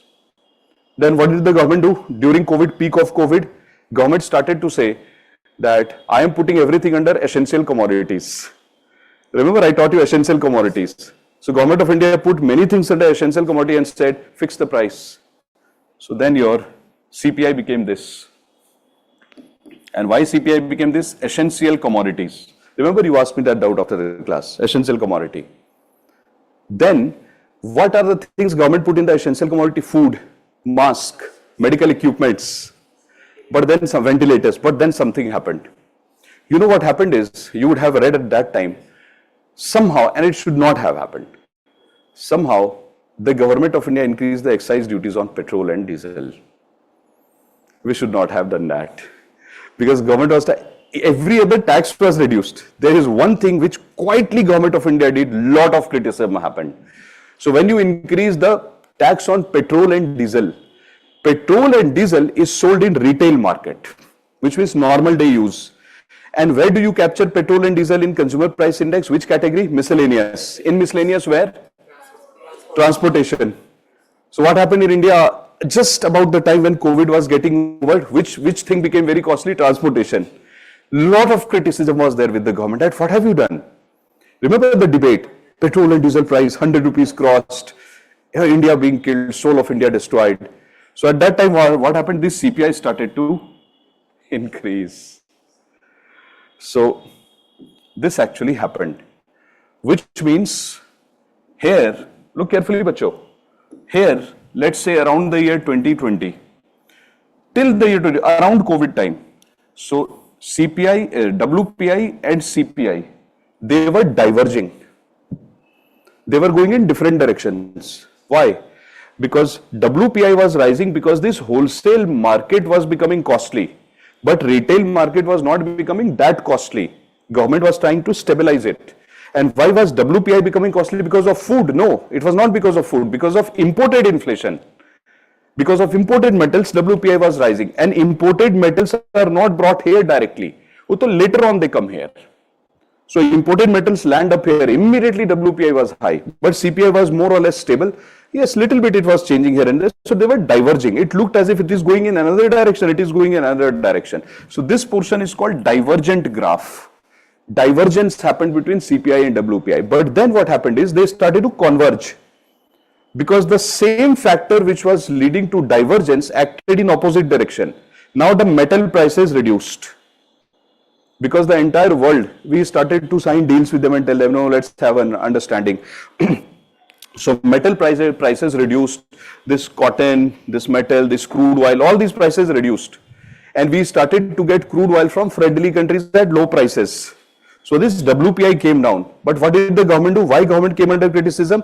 You are buying oil from Russia at low price and you are selling petrol and diesel in India at high price. Everybody was laughing at the government. So CPI became high. So now they became convergent. So UPSC might ask you a question, why? Because when I was reading economic survey, budget and newspaper, almost everyday article used to come, why CPI and WPI diverge in India, and ultimately why do they converge in India? These questions can be very typical question of UPSC. So I see two typical questions in UPSC. One is rural urban and one is convergent and divergent. Can I show you a real graph? This is the graph which I will make you draw in the class. But the real graph is very complicated, but let me show you that. Because these are the two special things which I wanted to teach you this year. That's your real graph. So, you see, divergent, convergent. This is the real graph. And what did I do? I converted it into a better story for you. And I showed you that if you draw that graph which we just discussed, life will become much better. Through this, we can explain better things. We can't use those newspaper things in the exam, very difficult. This is easy to use. Yeah, we just have to show metal price increased. And here I have to show metal price came down and crude oil price came down. And here we have to show petrol and diesel became costly. That's it. But are you understanding something? How can you argue these things? You will be able to argue these things if you have simply memorized all the components and their weights. So do you need to memorize WPI and their weights? Yes, you have already memorized. You answered it today when I came in the class, I asked you. CPI information I gave you today, you have to memorize. Which CPI do you have to memorize? I'll tell you. You have to memorize limited number of CPI. First is, and take me very seriously on this, you will do really well in the exam. So which CPI do you have to memorize? You have to memorize the combined one. This whole thing you have to memorize. Plus you have to memorize rural and urban, this part. Sorry. You have to memorize this part, and from here, the food wala part. That's it. In between, even if you don't memorize, it is manageable. Because everybody will remember the service part, miscellaneous part, service part is around 28%, everybody knows. The urban rent is around 21%, everybody knows. Average is around 10%, everybody knows. Pan tobacco, 2 to 3%, we already know it. Clothes, 6 to 7%, we know it. So you have to memorize first three entries, this entire thing, and this thing. How will you be able to memorize this? Through practice.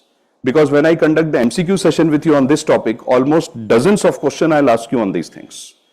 But did we do the mains wala part today? Divergent, convergent, rural inflation, urban, these are mains part. So these are the typical parts. But I told you that when I give you dictation, it will be 5 line. Understanding is bigger. The dictation part is smaller. So that's one. Let's come back. So guys, what were we discussing today? This. Let's come back to this. Did I give you this table? Did we complete the writing part? Fatafat look at the board and please fill this formula. This formula has to be filled by you. Please tell me, what do you mean by CPI core? Because you have the data in your notebook now, look at the data and please tell me, what formula will you write here? What is core formula?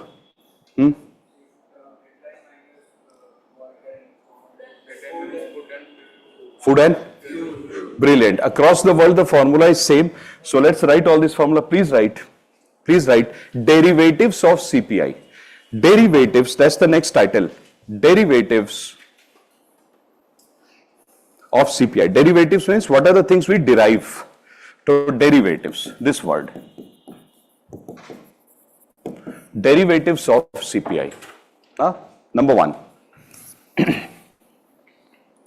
CPI headline. CPI headline is equal to all 299 items. All 299 items.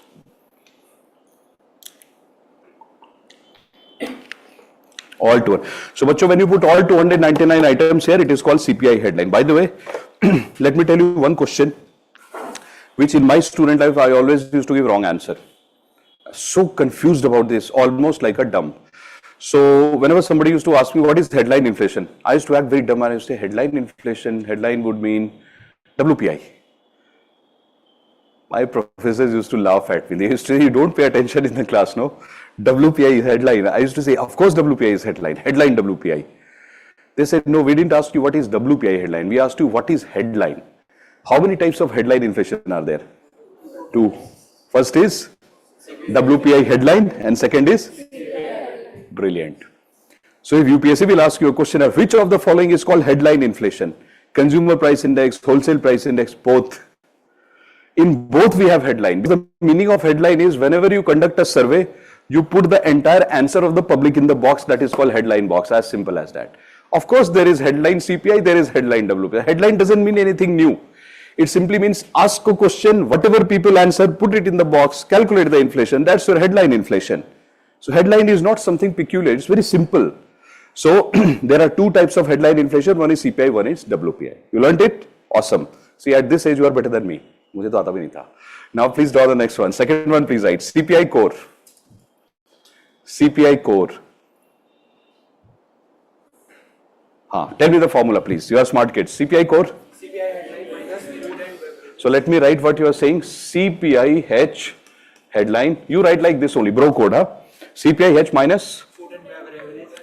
No, we will only write food and fuel. Beverage is out. Only food, not beverage. Light also out. Food and fuel. Very good. And other components out. Light, sound, camera, action, all out. Only food and beverage. Fine.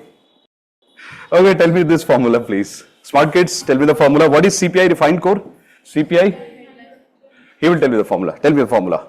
Because you gave good answers some time back. CPI, headline minus guys. Food, fuel, transport. Brilliant. Transport. And what are we going to write in front of transport? P and D, petrol and diesel. Very good. Very good. So that's one formula. That's one. You can write it in another way. Absolutely. So this is CPI refined core is equal to CPI headline minus food, fuel and transport. The second formula could be, you write the second formula, CPI refined core RC is equal to CPI core. Brilliant. CPI core minus transport, and then you write petrol and diesel. Very good. Nice. 2 formulas. We are just playing with words. All cool? Comfortable? Revision required? Yeah, little bit. It's okay? Awesome. Now, next point, please write. Stability. You should write order of stability. Please write order of stability. I'll tell you where this question was asked. So last year, when we were doing the module, last year, around same time, roughly. So I remember that one day we were doing all these things in the class, and after exactly 10 days, or a few days, Andhra Pradesh state service exam happened, AP. In that state service, this question was asked.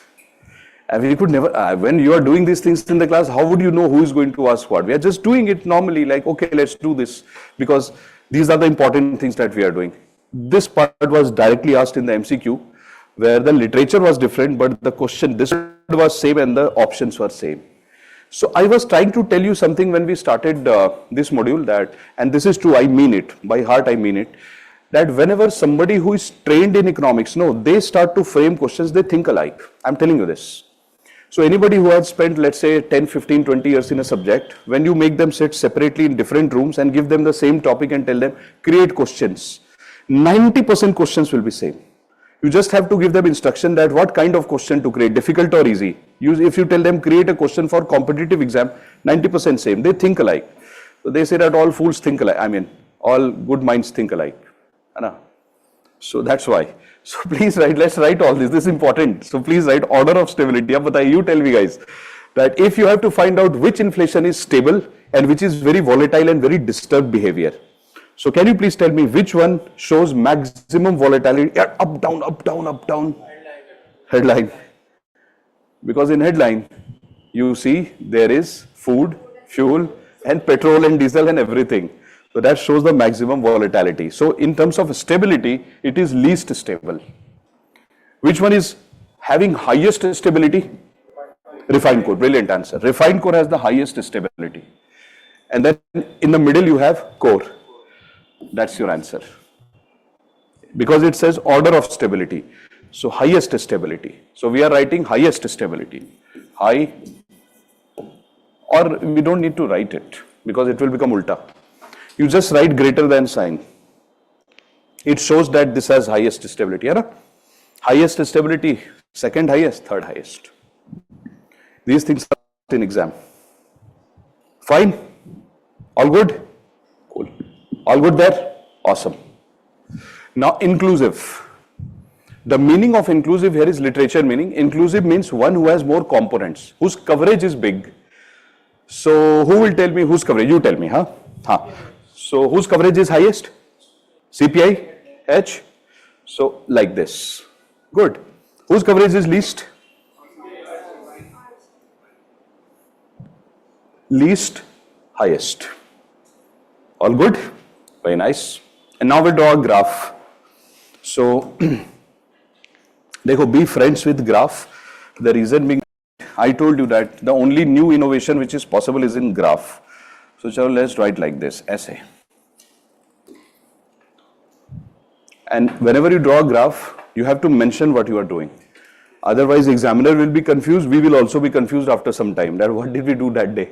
So you have to write here, stability. This is a stability graph. You don't need to mark the axis, but if you want, put inflation on y-axis and year on x-axis. That you can do. Fine. Let's put a graph. So we are talking about stability graph. So kindly tell me, please tell me, which measure of inflation will be so volatile that its value will be very high. Jump up, down, up, down, up, down. Headline. So let's write something like this, CPI H. Because here we are putting inflation, no. So CPI headline will have highest inflation. And we are putting normal scenario. Not mathematically impossible things we don't have to do for GS. Because if I start to teach you the mathematical equation of all this for a GS class, deadly, career destruction. Let's not do that. This is headline. Achha, what will come just below headline? You are smart kids, you are giving good answer. Brilliant.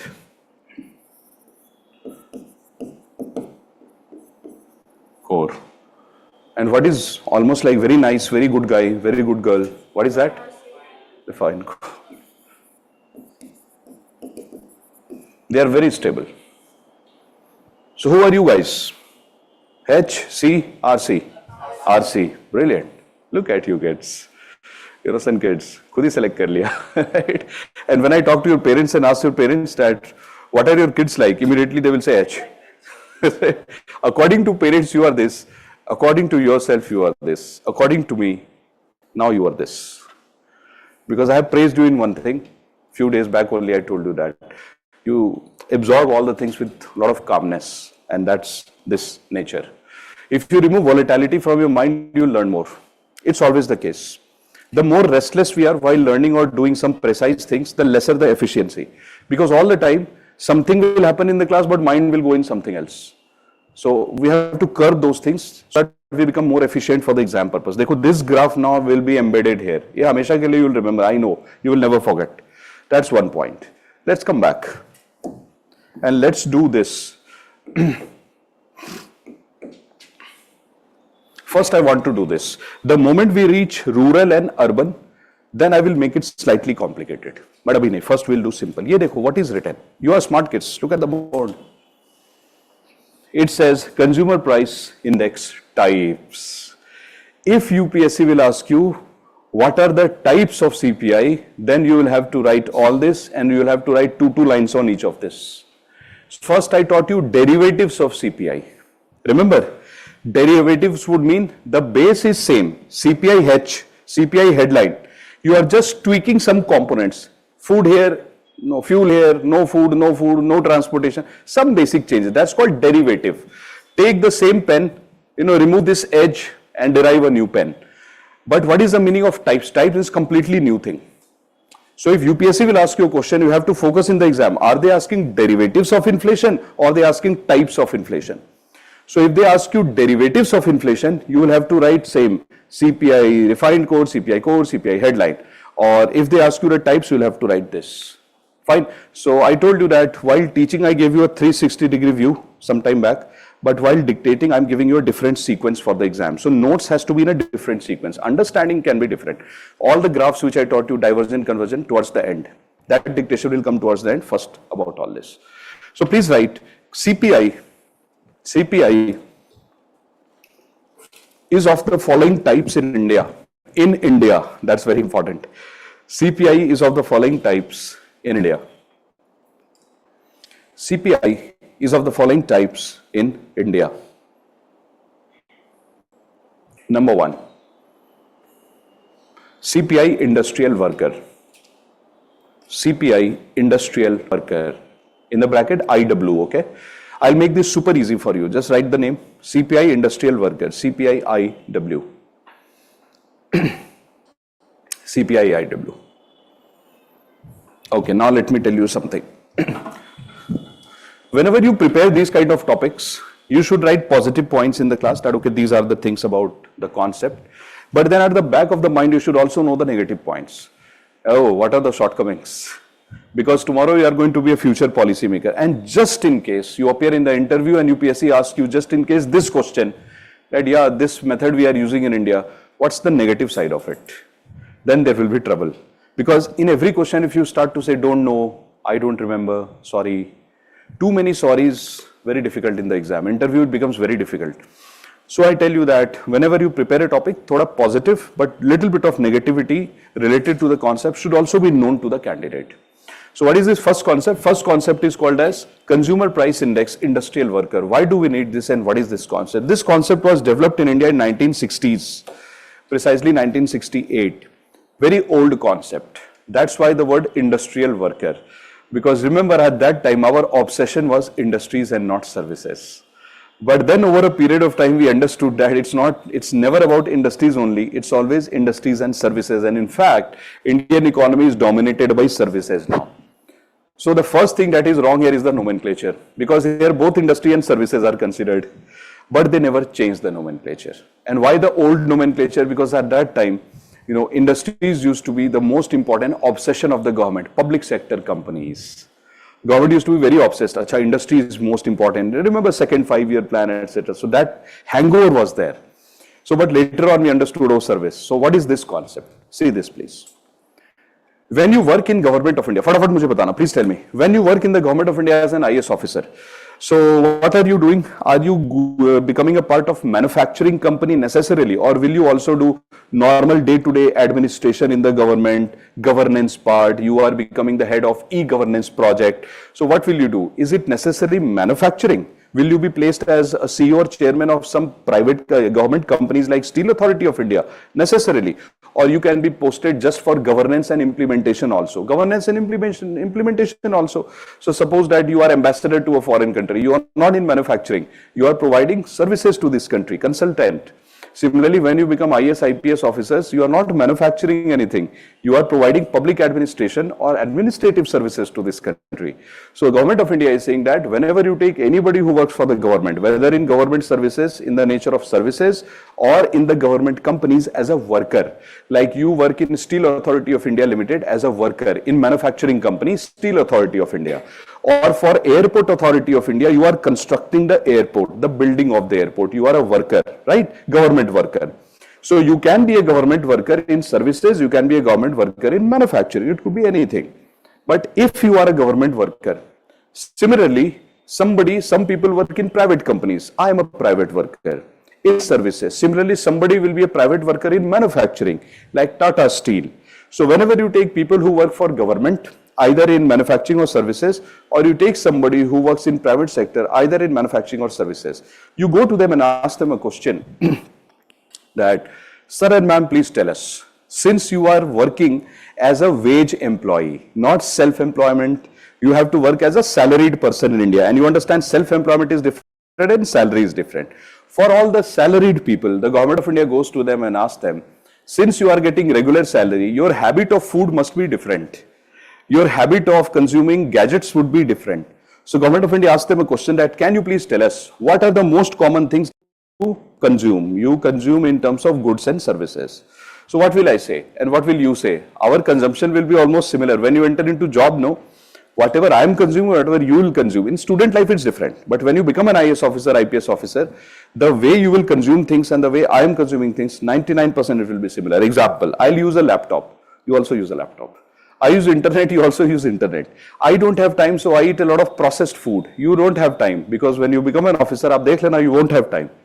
So most of the time, either you will sip coffee, you will have cookies with you, you will have Maggie, same life will continue for you. You will hardly get time. And when you go to conferences and big meetings, they will only feed you cookies and coffee, I'm telling you this. They will show you very nice food placed in front of you, you will not have time to eat. That's the tragedy of life. When we are really having time to eat, we don't have food. When we have whole time, right, but no food. But when there is a lot of food in front of us, there is no time to eat. That will happen to all of us. So that's going to happen to you also, trust me. And you will not have any schedule. I'm telling you this. No time to sleep, no time to wake up, 24/7 service to nation. When these things will happen, our consumption habits will be mostly similar. So Government of India said that the private companies and the government people, they are mostly behaving similarly. So let's club them together. Let's go to them one by one and ask them a question. So, sir and ma'am, you are working in Tata Steel. What do you consume most commonly? What do you consume?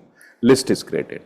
Then the government says, government employees, what are the items that you most commonly consume? They say this. Government says, let's find the common items.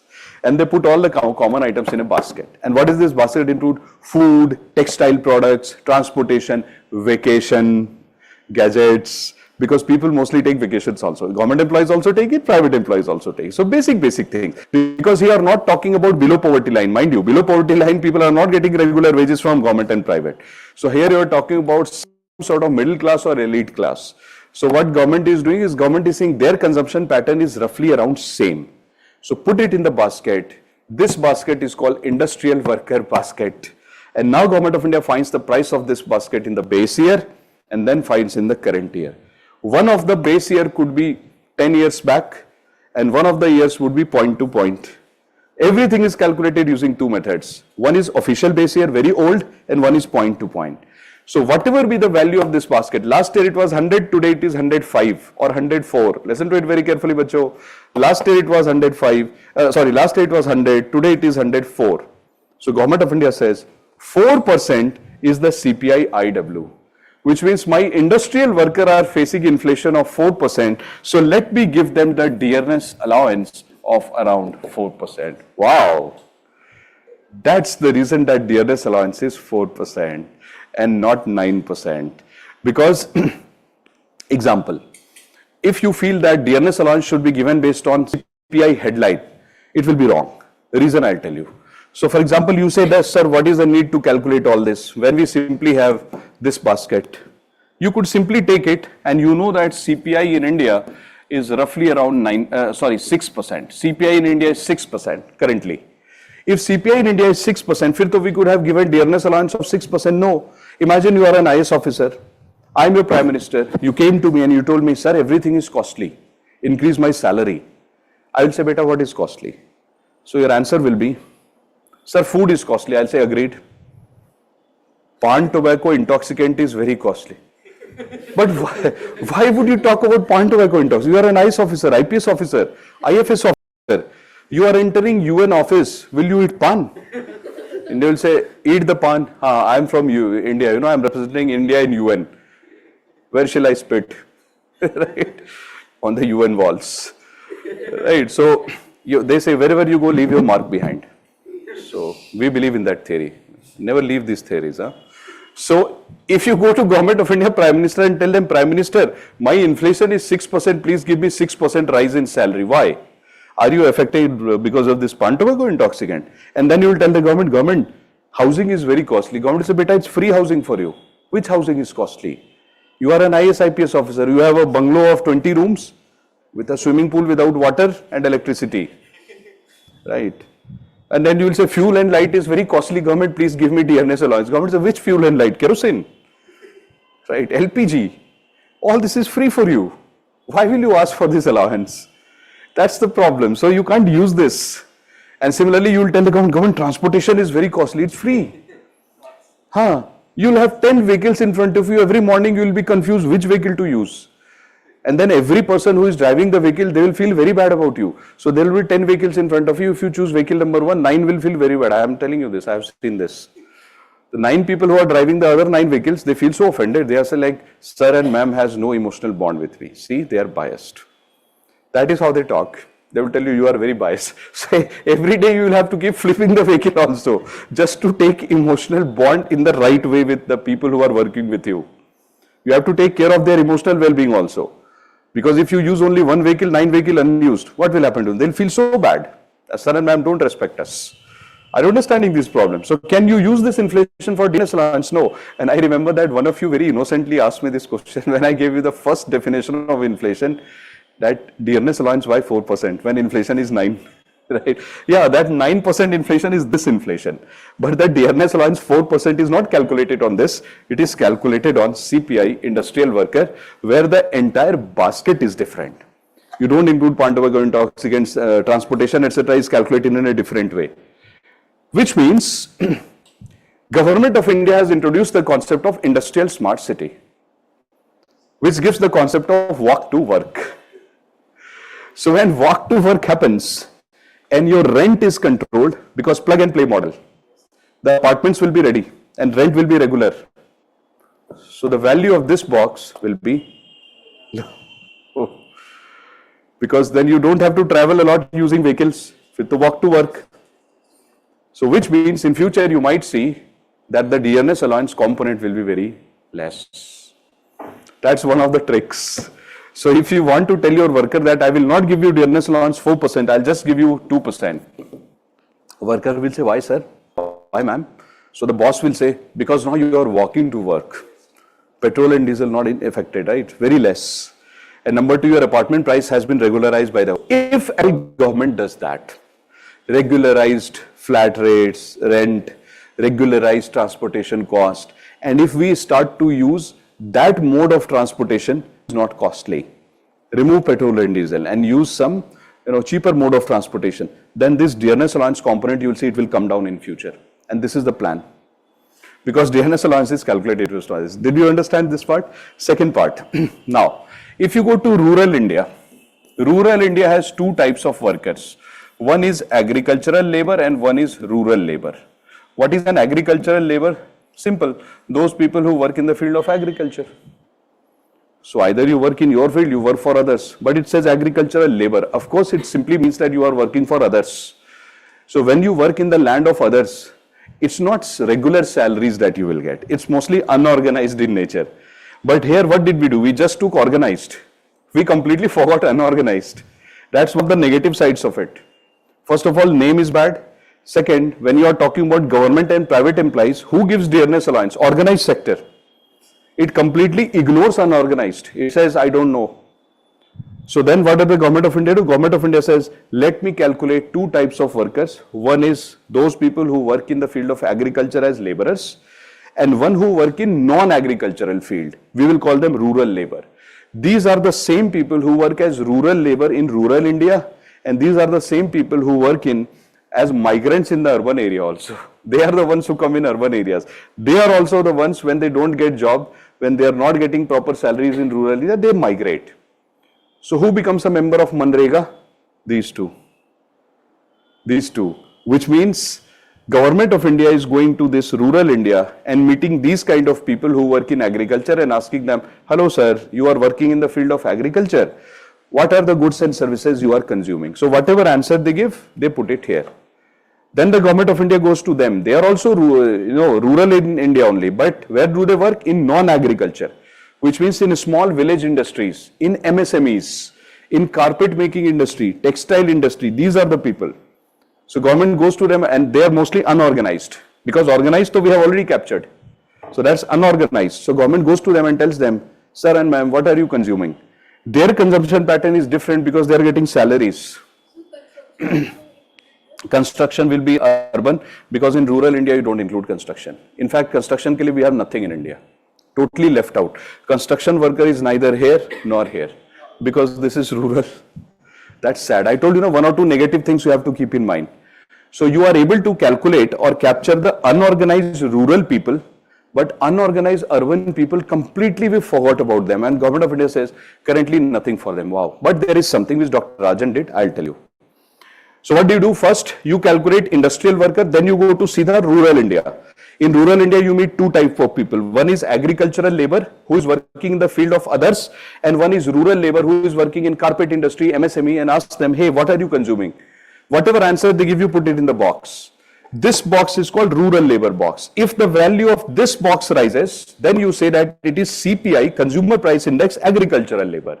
And if the value of this box rises, Government of India will definitely create a scheme and say, oh, this box is costly for you. So whatever is there in the box, government will try to make sure that we provide this type of items to them at affordable rates. Many times government does that in rural India. Similarly, whatever items these people are consuming, government comes to them and tells them that, hey, you are working in industry. What is difficult for you? So they will say, government, the hospital bill is very high. Transportation cost is high. Government says, okay, I am running a government bus in your area now. Oh, why? Because they complain that transportation is very costly for them. And mostly agriculture labor stays near the field only. But these people travel. So government says, transportation is costly for you through this box. So let me help you with transportation. So based on what they are complaining, they get different help. So one is agriculture labor box, one is rural labor box. What about Manrega? So Government of India did some research that who are the people who become Manrega workers? The answer is majority of the Manrega workers come from here. What is Manrega? Manrega means if you go to your village panchayat, the sarpanch, and tell the sarpanch that I am ready to work, I am capable to work, and I want to work. The sarpanch has to give you at least 100 days of paid employment. They have to give you salary. They have to give you wages for every day, at least for 100 days guaranteed. And if they fail to provide you this, they give you some compensation. Till the time they don't give you job, for those number of days they have to give you compensation. I'll teach you details when I teach you poverty. But Manrega is a scheme whereby wage employment is provided in guaranteed manner. It becomes almost your legal right that, okay, I get it. And if they violate this, they don't provide you the job and they don't provide you the compensation, you can go to court actually. So, Government of India did a calculation and tried to find out who are the people who become Manrega workers, and the answer is this. These are the people because they work for others. They work in others' agricultural field. They are exploited a lot. And whenever there is no monsoon, they become jobless. But they become jobless. They are working in carpet industry. They are working in textile industry. They become jobless. So they run away to Manrega. So what did government of India do? Recently, did you see Manrega wages have increased? Did you notice this in the newspaper? Manrega wages have been increased by government, minimum wages, Manrega wages, based on this. So there is a box called as agricultural labor box. If the value of this box last year is 100, this year it is 103. Government says, oh, 3% rise in inflation. So Manrega wages increased by 3%. But then one committee told Government of India from Ministry of Labor that government, this is a mistake. Because you are saying that only these people become Manrega worker. Correct, 60%. So if there are 100 Manrega workers, 60% belong to this, but 40 to this. They also get exploitation. They also become Manrega worker. What about them? So government said, no, but they are majority. So the committee told Government of India, don't do this. Earlier, these people were becoming Manrega workers. Now they are also becoming Manrega workers. You are just excluding them. Just based on their inflation, you are including it in Manrega. That if they face inflation, Manrega wage will rise. What if they face inflation and they also become Manrega worker? Then, so Government of India says, okay, giving it a thought. So my understanding is, in future you might see that Manrega wages either will be calculated on the basis of these two ka combination.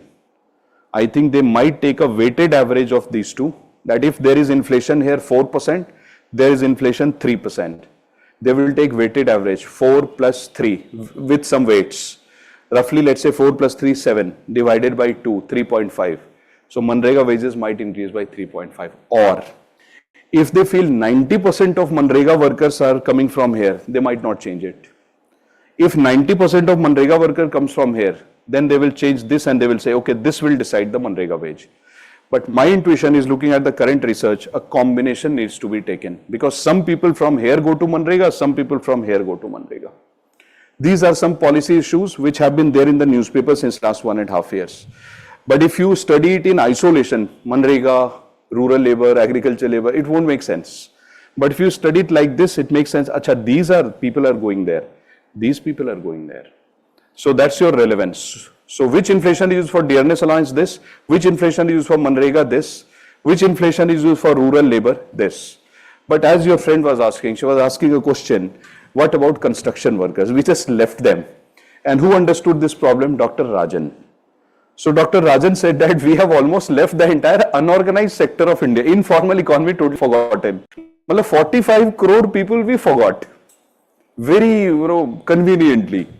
We don't even care. So Dr. Rajan said, boss, wait, that's very bad. Let's calculate something called as CPI urban. He said, because you have already calculated this. Let's calculate CPI urban, because in urban India, when you go only to urban India and ask a question, people in urban India, what do you consume? Most of the people in urban India are unorganized sector. 90% of India is unorganized. So rural unorganized you have already captured. Urban unorganized you forgot. So through CPI urban does not say I will not go to factory people. This CPI urban, the government invigilators, they go from house to house in urban area. But you understand that in house to house survey, unorganized sector will also be covered. So now government is saying, let me cover everybody in urban India and ask them, what do you eat? What do you eat? And then we put here, what do you consume? Which service do you use? Put everything in a box. Find the change in price of the box. It is called CPI urban. So if CPI urban is very high, Government of India says, I need to control urban inflation. Similarly, government goes to rural India. Dr. Rajan started this. He said, in rural India, we missed out on one person. An amazing guy. He said, where is self-employment? He says, what? And we just saw the category of self-employment in India is the highest, 57%. Usi ko we forgot. So Dr. Rajan said, why did you forget that? So he said, let's calculate CPI rural, because rural area has three type of people: those who work in agriculture, those who work in others industries, and those who are self-employed. Usi ko we forgot. So Dr. Rajan says, go to rural India again and ask the question so that that person is also captured. So now we have CPI rural, which captures everybody. So if CPI rural is very high, Dr. Rajan says, I need to go to rural India and provide goods and services at lower rate to give them relief. But how would you know rural area is suffering? For that you have to calculate CPI rural. CPI rural. How would you know urban area is suffering? For that you have to calculate CPI urban. And then one final thing again given by Dr. Rajan and Dr. Patel, which I already taught you, that when you conduct all India survey without discrimination of rural and urban, it is called CPI headline. It is also called as CPI rural plus urban. Same thing, different names. It is also called as CPI combined. Combined means you combine everybody. Rural, urban, self-employed, factory worker, everybody combined. So either you call it CPI rural plus urban or combined, or CPI all India, or CPI headline, same name. It's same. So the thing which I showed you, let me show you again. So for example, this thing you remember. So this is your CPI combined, all India. This is CPI rural, this is CPI urban. And this system in India, this system was started by Dr. Rajan around 2010 onwards. Have a look at the board, please. The negativities. This you will have to write in your data book in 1 minute. First, have a look at it. Remember, thing though I gave you in the class earlier. But at that time, I had not taught you what is base year. So then I told you that base year is year of comparison. So look at the base years. See what India has done. So for WPI, the base year is 2011-12 because it started. For CPI, rural, urban and combined, I told you started by Dr. Rajan. So base year is 2012. That's Dr. Rajan, these two. But look at this, industrial worker, agricultural labor, rural labor. This base year is 16, matlab it was updated. Earlier this was also 1986. It was also 1986. Government updated it. These two, not updated. My problem with this system is, and there is a big mathematical problem, and I feel so bad whenever I see those graphs that what are these people doing in the policy making? Your base years are different and you are comparing CPI and WPI here. How? So you are drawing a graph and you are writing CPI, and if in fact you cannot even compare one CPI with another. Ye dekho, have a look at this. This is CPI, this is CPI. Every CPI has different base year, so you can't even write CPI here. CPI industrial workers, CPI rural, CPI urban, and then CPI. You can't compare these. Base year is different. There is only one way in which you can compare, point to point, point to point. That's why all the graphs that you see in the newspaper and economic survey, it's point to point, which means they all remove this base year and they take base year 2023, 2023, 2023, 2023. That's the only way you can draw this graph. Because if you take official base years, horrendous, which means if I make a statement in the class, you are my smart kids, please tell me if I'm right or wrong. If I make a statement in the class, long-term behavior of WPI and CPI can be compared. How? Because base year are different. How can I compare long-term? It is not possible. Equals must be equated. So we can't do this. Long-term behavior we can't compare. But yes, point to point, year on year, last year, this year, we can. So whenever you see a graph, whether it's UPSC or somewhere, you should understand that the base year for all this is 2023, which means it will always be comparison of 23 to 24, or it might be 22 to 23. Can I show you this? Ek baar dekh lo. Then you will be very confident that, okay, yes, it is happening. See? So, for example, let's take this only, no? The convergent divergence. See, here you go, 22, 22, 22, 21, 21, 21. You will never see 1986. It is not possible. So this year, last year. This year, last year. That's what I meant. Outside country. So for that, what we do is we use a method of statistics called as splicing and base shifting. So what we do is, for example, let's suppose that we have to compare the data of India CPI in last 10 years. So we go 10 years back, we take whatever was the figure for 10 years, that year, let's say 2015. So let's say India has to compare what happened in India between when the new government came, 2014 to 24, and we have to compare it with Bangladesh, 2024. So we will take Bangladeshi data, and then from their data we will only look at the figure of this year. Before that ignored, after that ignored, and then we look at the figure of this year in Bangladesh. So we become very selective then, which is not a good thing, but this is how it is done. That's why international comparisons of inflation, etc., never gives you perfect result. It's always technically correct, but holistically it doesn't give you things. So there are many aberrations. That's why, remember, I told you a very famous line that anybody who understands how to measure, how to control inflation, how to give solution to inflation problem will win a Nobel Prize. Because so far nobody has. So that's the point. So let's come back. Now we have to write all the dictations. But bacho, trust me on this. In every topic we have to do this, that first it has to be 2-3 lectures of basic. Then there would be one lecture where we have to do the applied part from newspaper.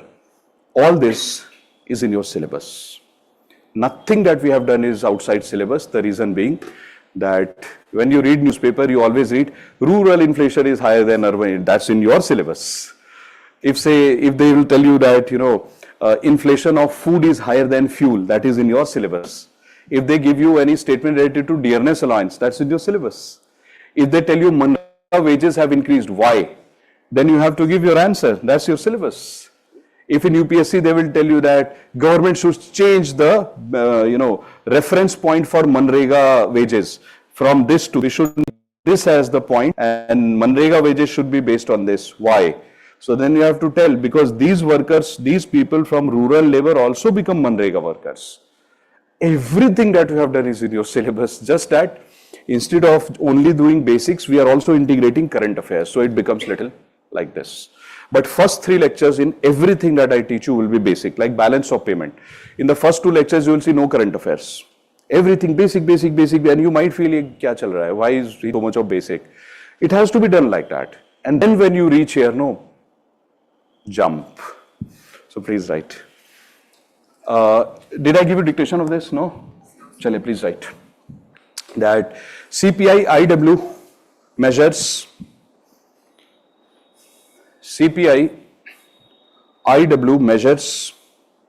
the inflation, faced by workers in, workers where? Government or private? Brilliant. Measures the inflation faced by workers in government and private sector. Government and private sector. Achha, if I ask you one question, CPI IW measures inflation faced by organized workers in government and private, right or wrong? IW. It's right. In the bracket, please write organized workers. That's the criticism. In the bracket, please write organized workers. Smart kids, you should know these things. Organized workers. Ask your friends about this. Nahi bata payenge. Why? Textbooks are not talking about all this. I think that's the bad thing about textbooks, because we trust them so much and they don't tell us all this information. So please write. Number 2. Dearness allowance. Please write a note, NOT note. How can we miss that? Please write a note. Dearness allowance or wage indexation. Today you got your answer, no? Dearness allowance or wage indexation is based upon CPI IW. CPI IW. All cool? For UPSC, this is fine. Number 2, please write CPI agriculture labor. So guys, tell me, what are we going to write in CPI agriculture labor? I want you guys to memorize it in the class. So CPI agriculture labor would measure inflation faced by non-agricultural workers or agricultural workers. Brilliant. So guys, see, how do I memorize things? So I'm going to pass on the same trick to you. Your life will become super easy. So I just look at this and say agriculture labor. How do I frame a literature? I'll say it like this. So CPI agriculture labor measures the inflation faced by people working in the field of agriculture. Done. No need of revision. Please write. CPI AL measures inflation faced by people, working in the field of agriculture. working in the field of agriculture.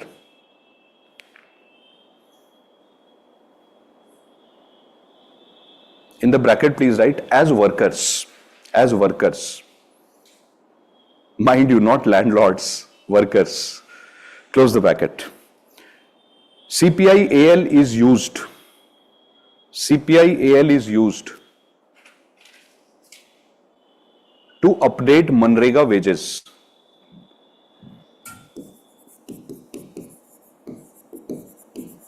To update Manrega wages currently.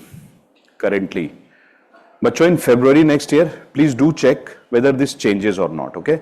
Anyway, I'll make a video on economic, this budget and survey, so it will be available on Vajiram YouTube, you can check. So number 3, please write CPI, rural labor.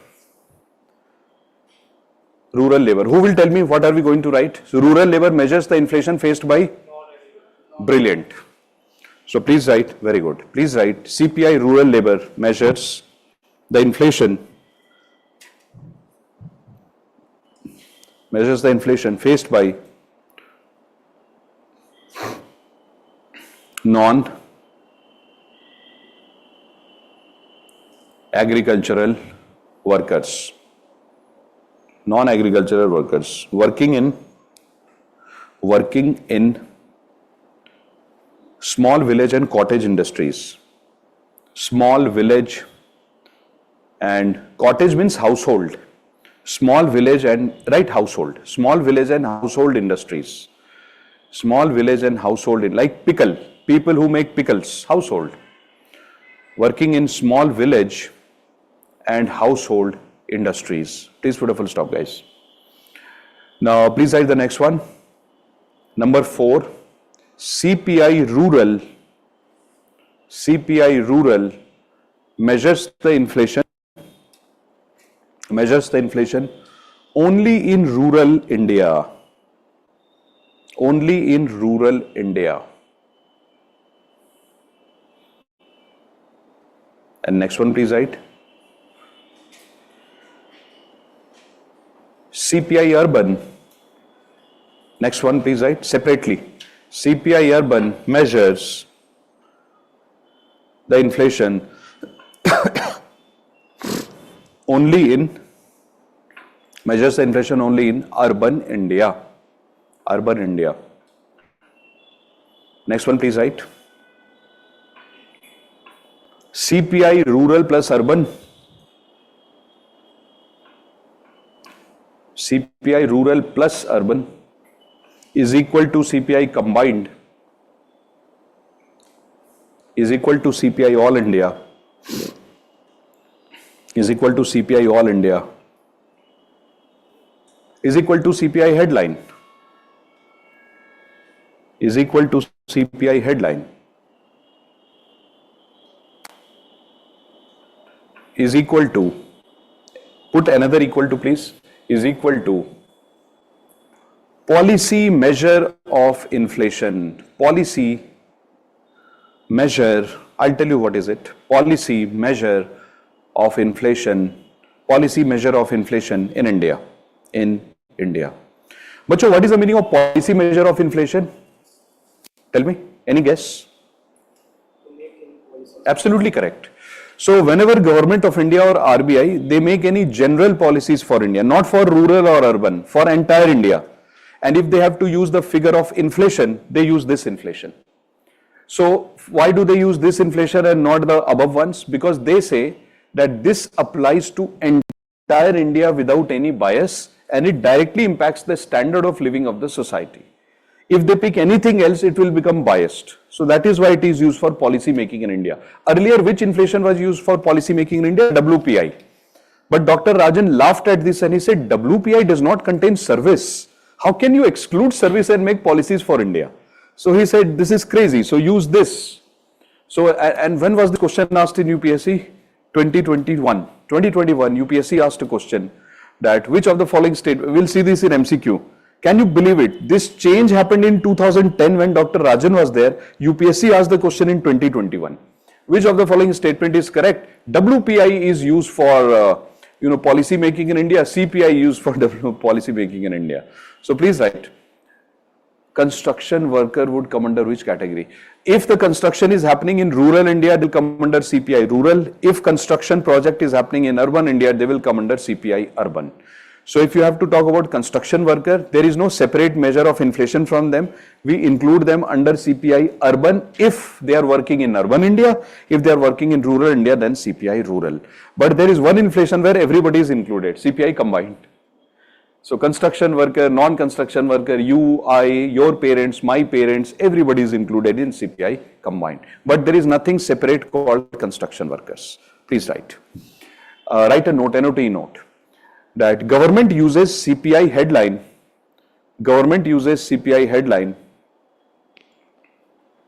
for policy purposes like, we have to give example also, for policy purposes like inflation targeting. This I have to teach you. For policy purposes like inflation targeting, comma, policies related to capital market. This also I'll teach you separately. Policies related to capital market and so on. Please put a full stop, guys. Now please open your data book. Please. And you have to note this down. इसके बाद we'll do the graph part. We have to do rural, urban, we have to do convergence, divergence, so many graphs. But first you do this, please. Rural self-employed. Before it is covered under CPI rural. There is nothing separate for self-employed, so it is covered under CPI rural.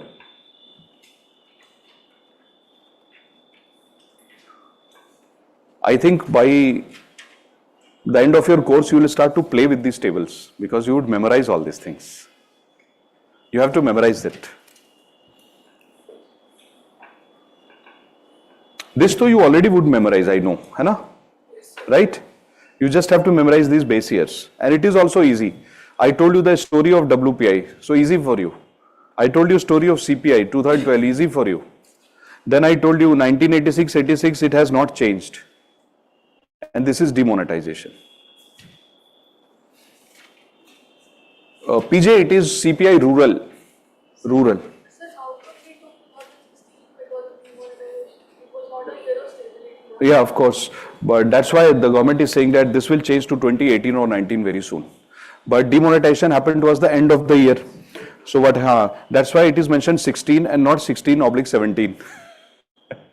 So wherever you see the word 17 not mentioned, you understand that, oh, they have excluded January, February. You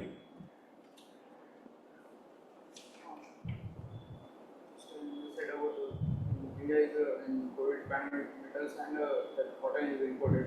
So they importing primary from this one. Where? Primary. So actually the graph is rising. So on WPI index the graph is majorly rise by Primary. manufacturing 64%. No, but we were bringing the raw form of things like ore, iron ore, copper ore, all these things, and we refine it in India. We'll discuss it after the class. I got your point, but after the class, not now. I'll tell you. You meet me after the class. You are asking the difference between parents and neighbor, I know. Why wala is the doubt?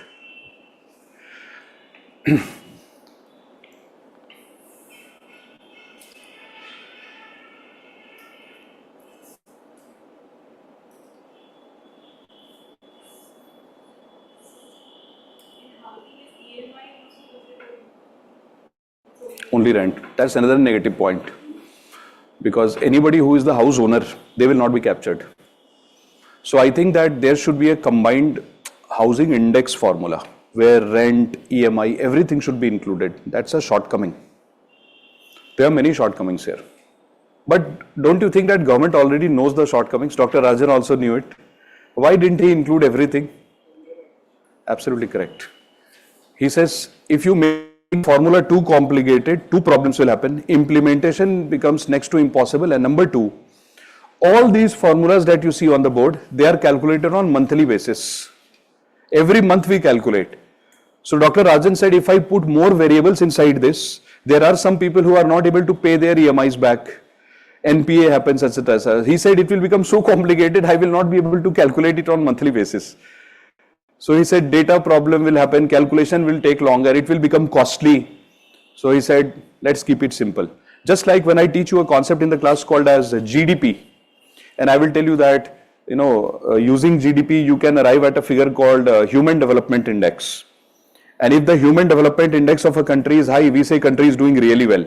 But Human Development Index does not even contain qualitative aspects.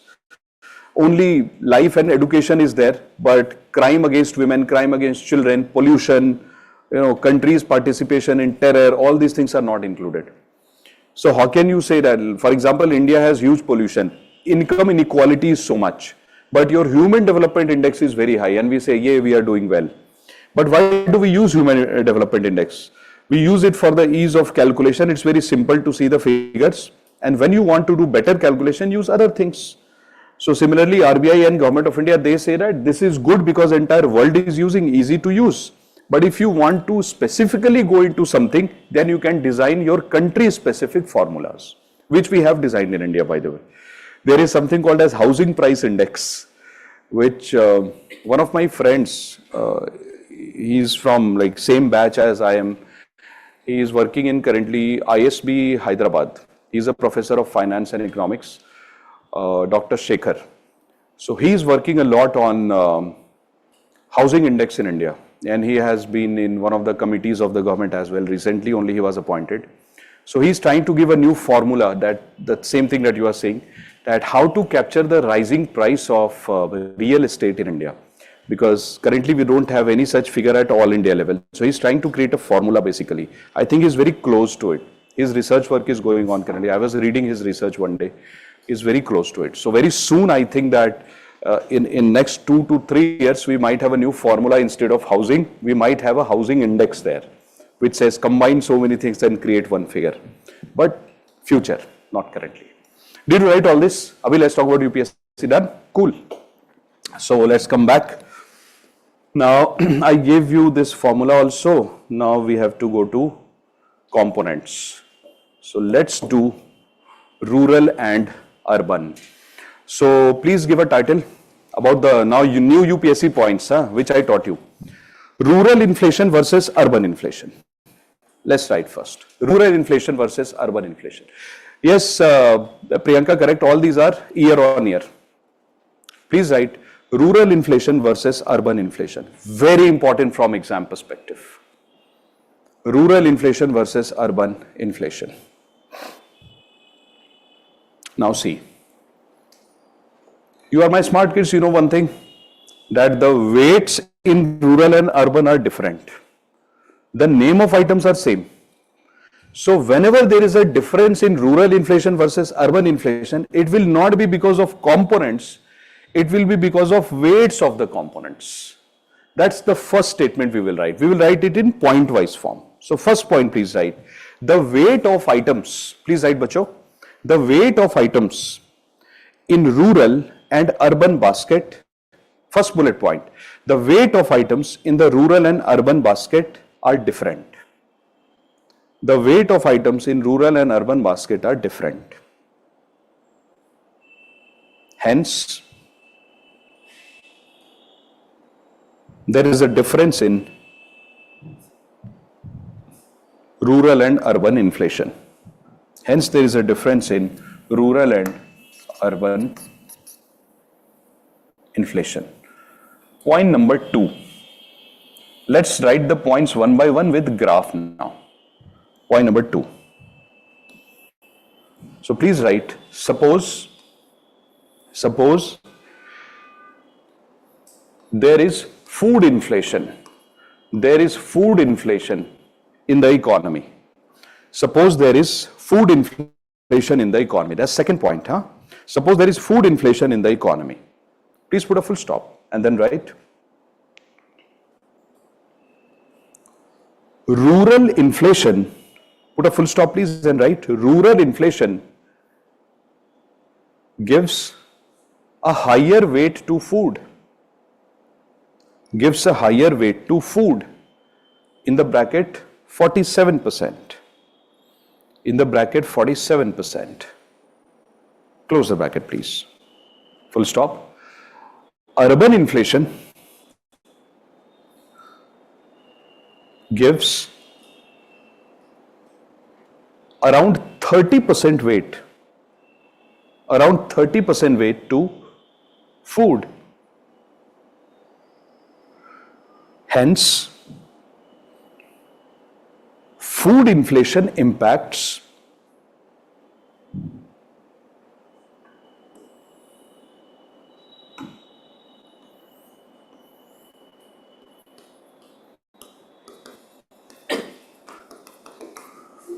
rural inflation. Food inflation impacts rural inflation faster than urban inflation. Faster than urban inflation. See what we have written and how we have drawn the graph. For the graph, it is compulsory that you write the reason here. What is the reason? Food inflation. Then you draw this. And then what do? You write CPI rural in the bracket. What is the weight of food? 47. What is the weight of food here? Roughly 30. Then you have to show this difference. So is the graph going to converge or diverge? Diverge. This is called divergent graph. So UPSC might ask you, which graph will you observe? Convergent, divergent. If you draw it, you will easily see divergent.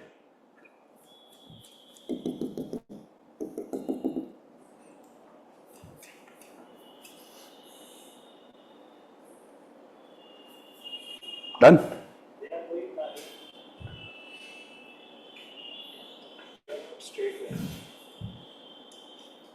Number 2. Second point you have to tell me. Suppose that, please write third point, sorry. Second we have written, third point. Please write third. Suppose housing becomes costly. Housing becomes costly. In the bracket, please write costly rent. Costly rent. You are smart kids, you give me the answer. I am drawing a graph, you tell me which is what.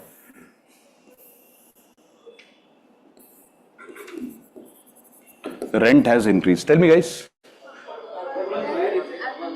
Rural is flat. Urban. So CPI rural, and here we will write rent not applicable is equal to NA. See, we didn't write 0. Very nice, Ketan. Good, Suchita. Very nice. And what is this? CPI urban. Roughly around 20%. 21%. Hai na? 21, I think. 21%. Are you learning how to draw graphs? It must be easy now. Very nice. Now let's draw the fuel graph. Miscellaneous graph. Miscellaneous graph. So I told you what to write. Suppose that rent or housing becomes costly. Hai na? How many points have we written? 3. What do you call this now? This one, yeah, divergent, of course, divergent, because it's diverging. It cannot converge ever. So next, please write fourth. Fourth, beto, you will tell me the answer. Please write. Suppose service becomes costly. Suppose service becomes costly. Service becomes costly. And I will ask this question in your test. I will give you blank X and Y axis. You will have to draw the graphs. So suppose it's fun actually. If you start enjoying this, no, you will give all correct answer. So start enjoying, guys. So service becomes costly. So you tell me, you have all the data. Fatafat, you please tell me that which one is what. Upper one? Lower one? CPI urban and CPI rural. Why are we not drawing it exactly parallelly or something like this? Because we are not drawing it to scale. We are not drawing it to scale. That's why. Otherwise, it might happen that this just run parallel to each other. It might be possible that after a point they start to run parallel. Mathematically, it is possible. So, it is 100% possible. Because initial reaction will be different because it's a starting point. Initial reaction, you can't find out whether it is parallel or what, but later on it might just become parallel. 100% possible. Because if no other factor is working on them, only the price of, let's say, services are rising, everything else is fixed. It has to become parallel. But we know in real life it never happens. If services are becoming costly, something here and there will also change. So we are drawing it with free hand. Mathematically, we are not interested in knowing whether parallel or not. We'll simply draw it like this and say, we'll remove this part when we draw it in the exam and we'll say that's it. We can't predict more than this because we are not drawing the graph mathematically. It's free hand. So we'll just draw it and say done. So this is your CPI urban, this is CPI rural, but you have to write the numbers here. Fatapat, tell me the numbers, guys. 20? 29%. यहाँ पे what shall I write? 27%. Very nice. So please write that. Write a note. How Manas we can do that? So your friend Manas is saying that, sir, in exam if I draw this, can I write a note not drawn to scale? Yes, you can. It would be a good idea. Miscellaneous and services will use same. So please write services. We are writing a note, okay? NOT note. Please write. Services have almost similar kind of weight. Similar kind of weight in both rural and urban India. In both rural and urban India.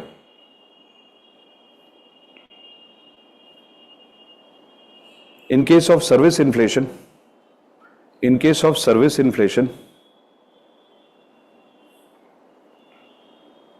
the rural and urban graph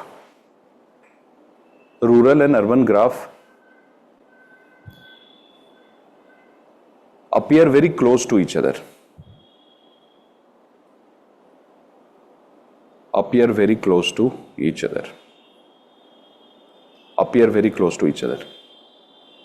Done? Now, how many points? 4. Please write the 5th point. This is UPSC wala point from current affairs. Please write. In 23-24, matlab year 23 and 24, we observed CPI rural to be higher than CPI urban. CPI urban. See guys, this is the official graph. Please put a full stop. As per the government, so let us blame the government, okay? As per the government, because of adverse weather conditions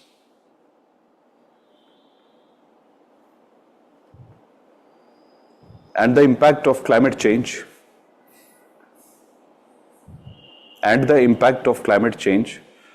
adverse weather conditions and the impact of climate change,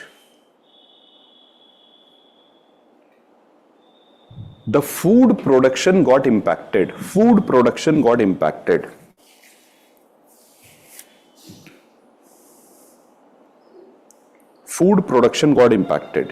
Leading to food inflation.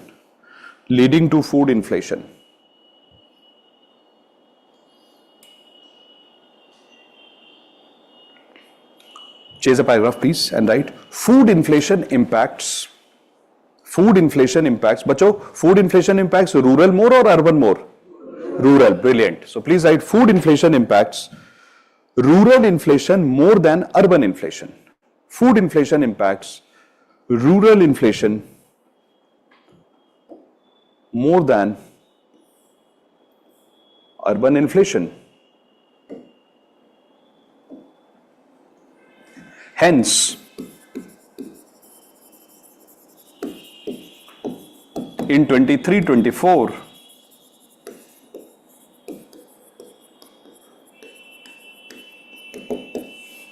CPI rural was higher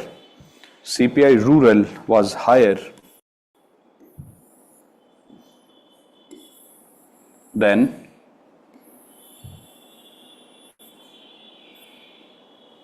CPI urban. CPI urban. Please put a full stop, guys. Now please come to this. This is your dictation for mains. This question has never been asked in UPSC, but I believe that it can be asked in UPSC. So there are two interesting things I am going to give you. First, I already gave you CPI rural and urban. Now, did you understand that CPI for miscellaneous? So I already gave you the graph. This is the graph for miscellaneous, service and miscellaneous. You see services already done. So let's come back. I was telling you that there are three things. No, for this, you have already drawn the graph. Your food inflation wala graph you have already drawn. The first graph itself was the food inflation graph. You just have to repeat it. Rural, urban. So there are three important things that we are doing. The first one is rural and urban. If UPSC would ask a question which they have already asked this year, that what is the reason that inflation was high last year? So in that answer, you had to write that inflation was high last year because food prices were high because of weather conditions as well as because of climate change. That's what the government is saying. Then you have to write that whenever there is food inflation, it impacts rural inflation more. So you have to write that first, because of weather, food inflation happened, because of food inflation, rural inflation happened, and less of urban inflation. Then you have to write that since rural is here, urban is here, when you add them, combined inflation also happened. This was your answer. So how do you write answers of such a thing? I'll tell you the trick, and I will ask this question in the test for sure. So how does inflation happen last year, 2023? This is the trick of writing amazing answer in mains. If you want, you can note it down somewhere, because in the test you will have to write this for me. So UPSC asked a question at why inflation was higher here. Simple answer. See, you are my kids, you should be pro in all this. The first thing you should say, acha, last year, and whenever a question is asked like this, there are only two reasons for inflation in India most of the time. Either it is food or it is fuel. 90% of the time. So what you need to write is food inflation happened, and then in food inflation you should write weather and whatever conditions government is saying, climate change, and from your side you should write supply side issues also. Three reasons you should mention. Once you write this, then you should write essay that rural, urban. And then you should write the weight of food in rural India, weight of food in urban India, weight. And then you should write that rural India, so food rural is greater than food urban, which means the impact on rural area is higher. Then you should write that. And then you should say that since rural and urban both increased, hence rural plus urban is equal to combined. Remember I told you combined inflation, headline inflation. Then you have to write that combined inflation also increased. And then you have to draw a graph. This was the main UPSC question this year. In the graph you have to draw it like this. First rural, then urban, rural, urban. And then you had to say, because of this, yeah, you have to draw all this, you have to write all this. Kahin bhi likh lo somewhere, because this question I will ask you in the test, and in the test you will have to write it properly for me using literature. The concept I have already dictated to you. Every component of this I have dictated to you. You have to just stitch it together and create an answer for me. And why do you need to do this for me? Because in the exam you will have to fight it out on your own. Thoda practice is required. See, don't go for spoon feeding. So you have to be creative and convert this into an answer for me. And this you have to do in front of me in the class. Then I will evaluate. So this is rural, this is urban. There is a rule of maths. What is the rule of maths? The rule of maths and graphs is statistics. If something is high, something is low, when you take the average, so suppose that somebody is getting 100 marks, this is 100, somebody is getting 0 marks. When you take the average 100 plus 0.250, it will come here. Average is always in between these two. That's the rule. Which means where will you see the combined inflation? Here. CP headline. Why will CPI headline be below rural? Because CPI headline is average of these two. Average of two numbers is always between the two numbers, unless something disturbs this. So if the weightage of, if the presence of rural India is higher, so this dotted line will be close to rural India. And if urban Indias dominate India, then this dotted line will be close to urban India. But we know that roughly half of India is rural, half of India is urban. So that's why somewhere in between you see this dotted line. Clear? That why dotted line will be in between. So this is the graph you had to draw in the exam. And you had to say that this was the reason. Now imagine if you do this simple kind of, this is not complicated.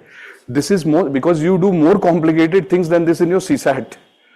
And UPSC knows that there is something called CSAT. So since my students are preparing, UPSC knows my students are preparing for CSAT, this should be nothing for them. And if you falter here, they won't give you marks. They'll be very cruel. They will say, beta, you are supposed to study only one thing for India, rural and urban, and that too you did not study. They will not respect this.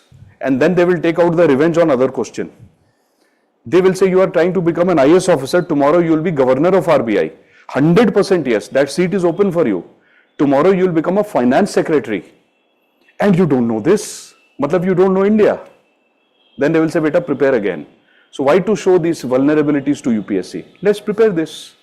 And if you impress them in this kind of questions, for next 5 questions, they will say, this is the kid I want in UPSC. Whether you are writing absolute bogus 5 answers, but this answer is top notch. They will say, here is my kid for UPSC. Let's make them as IAS officer. And you will tell him, I want to be IPS. They will say, no, no, IAS. Because an IPS will not enter into RBI. So they will say, beta, you become my IAS. Or you will say, I want to be IFS. They will say, not required. You become IAS because you wrote a very good answer. That's also very dangerous. Don't write an awesome answer. Otherwise, they'll convert you into IAS. Other profiles gone. Right? Sounds rough. But I am being true here. In UPSC, these things are looked into. That if you are writing great answer, which answer is your great answer? Is it connected to people, everyday life? They will give you very high marks. And if you are writing a great answer on a very complicated thing, something very complicated, like capital output ratio, great answer, they will say, yeah, thank you. And this answer, not a good answer, they will say, dangerous. This guy or girl is an economist, but not a bureaucrat material. Because you are writing complicated things very nicely. No, you have to write simple things also very nicely. Okay? And never complicate these graphs. So that's one suggestion to you. So this part done. Now let's go into the next part. So please write convergence and divergence. Convergence and divergence of CPI and WPI. I will give you just one case study that's good enough for UPSC.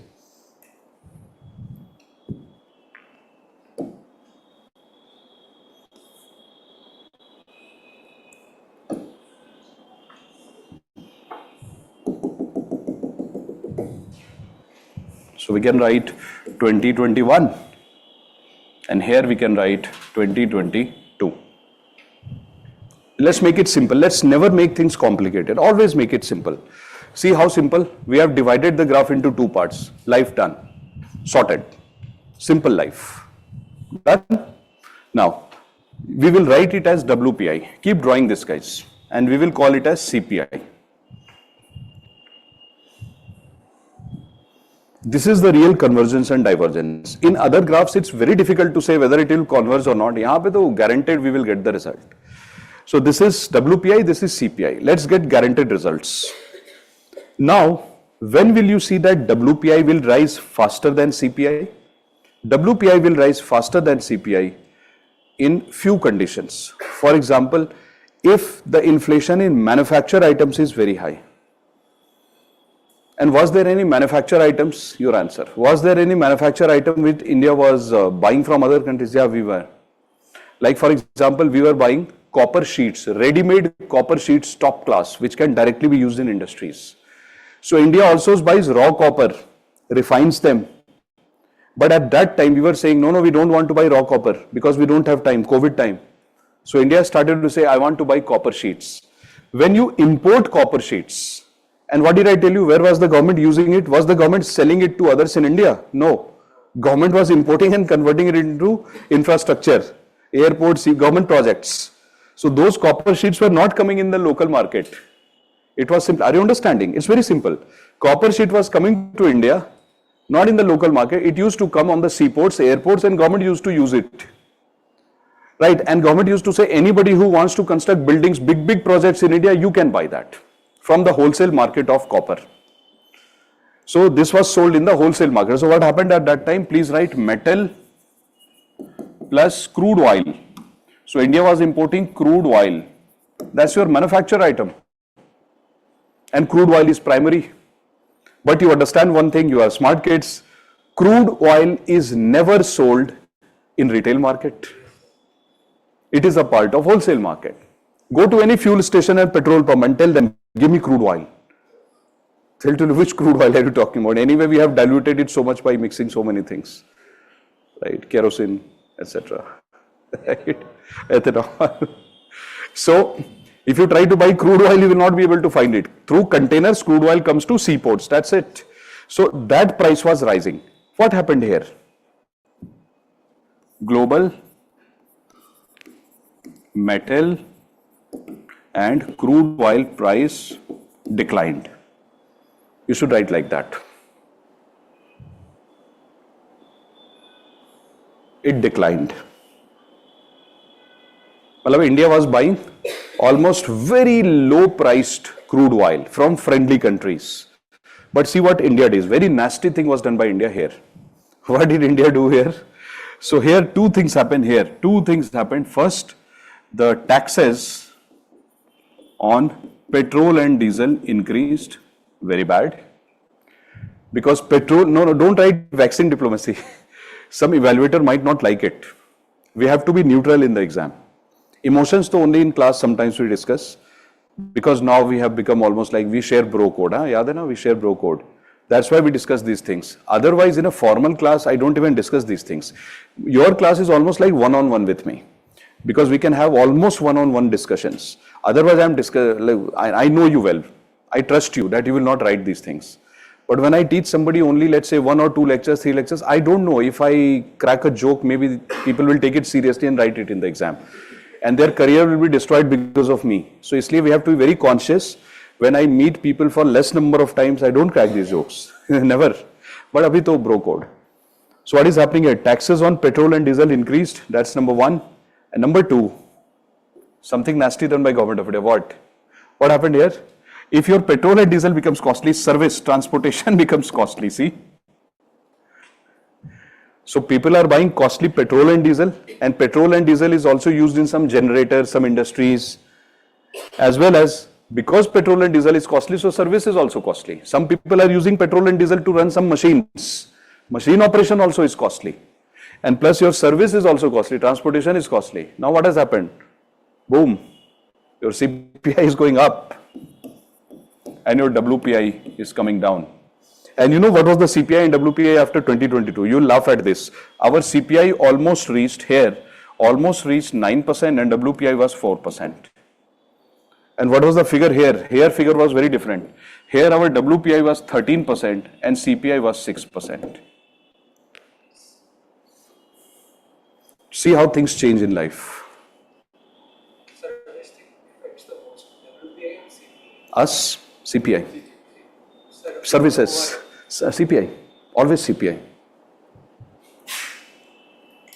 Can I give one more example of why CPI will affect you more? I'll tell you. First of all, service has a weight of 30% in CPI. And we are a service-led economy. 30% weight is huge. That's number 1. Number 2, whenever in this market crude oil comes, you will never see petrol and diesel in wholesale. You will always see crude oil. Petrol and diesel is there in wholesale but very minuscule. Mostly you see crude oil. Because petrol and diesel is also sold at wholesale level. But mostly it is crude oil. So what happens is many times when crude oil is imported by the government of India, when this crude oil has to be sold in India, sometimes the government of India gives discounts. Government of India itself gives subsidy.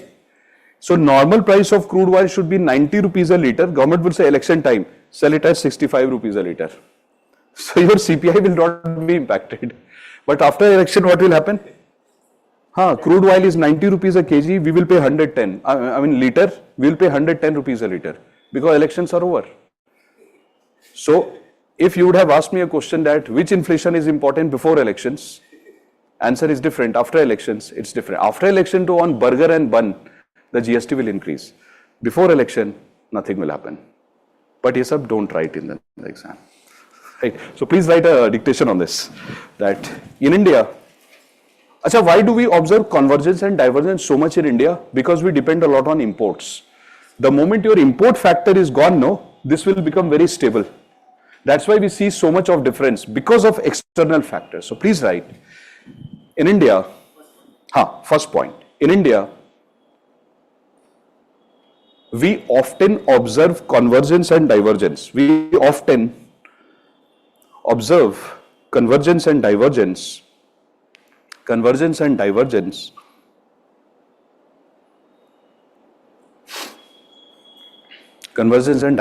in WPI and CPI. In WPI and CPI. Second point, it happens because of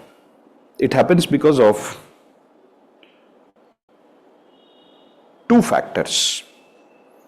And guys, somewhere I feel this type of question can be asked. It happens because of two factors. Number A, domestic factors like taxes. Domestic factor like taxes. I told you, no, taxes increased, reduced. Taxes, comma. Logistics.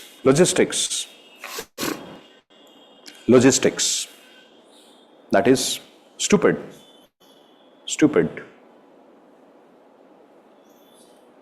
Number B, global factors. Stupid means storage, transportation, packaging and distribution. Number B, imports. Because global prices also fluctuate.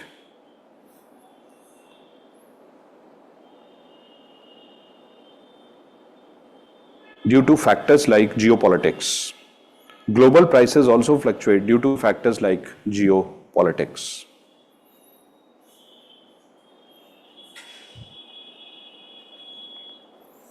We have written 2 points. These are the 2 solid points. We just need to write one example. Our job will be done. So please write example. लिखिए बच्चों. Around 2021. WPI was higher than CPI in India.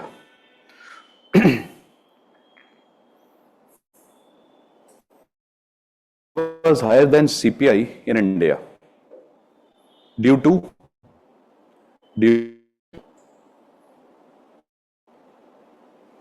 costly imported items like metal and crude oil.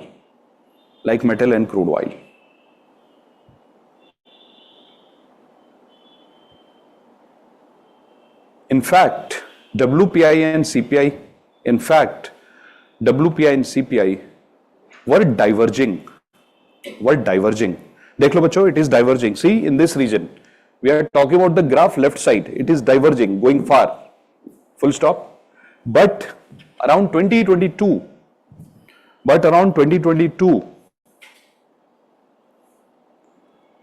the metal and crude oil price declined. Hence, WPI declined.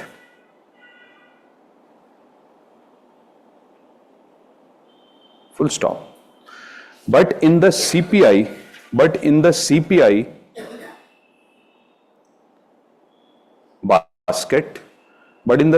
basket, comma, service became costly.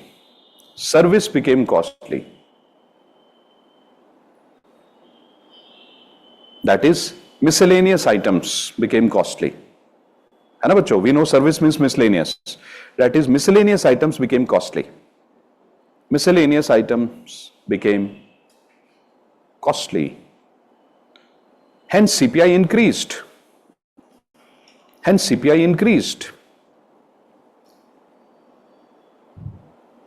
And it led to convergence It led to convergence between CPI and WPI. It led to convergence between CPI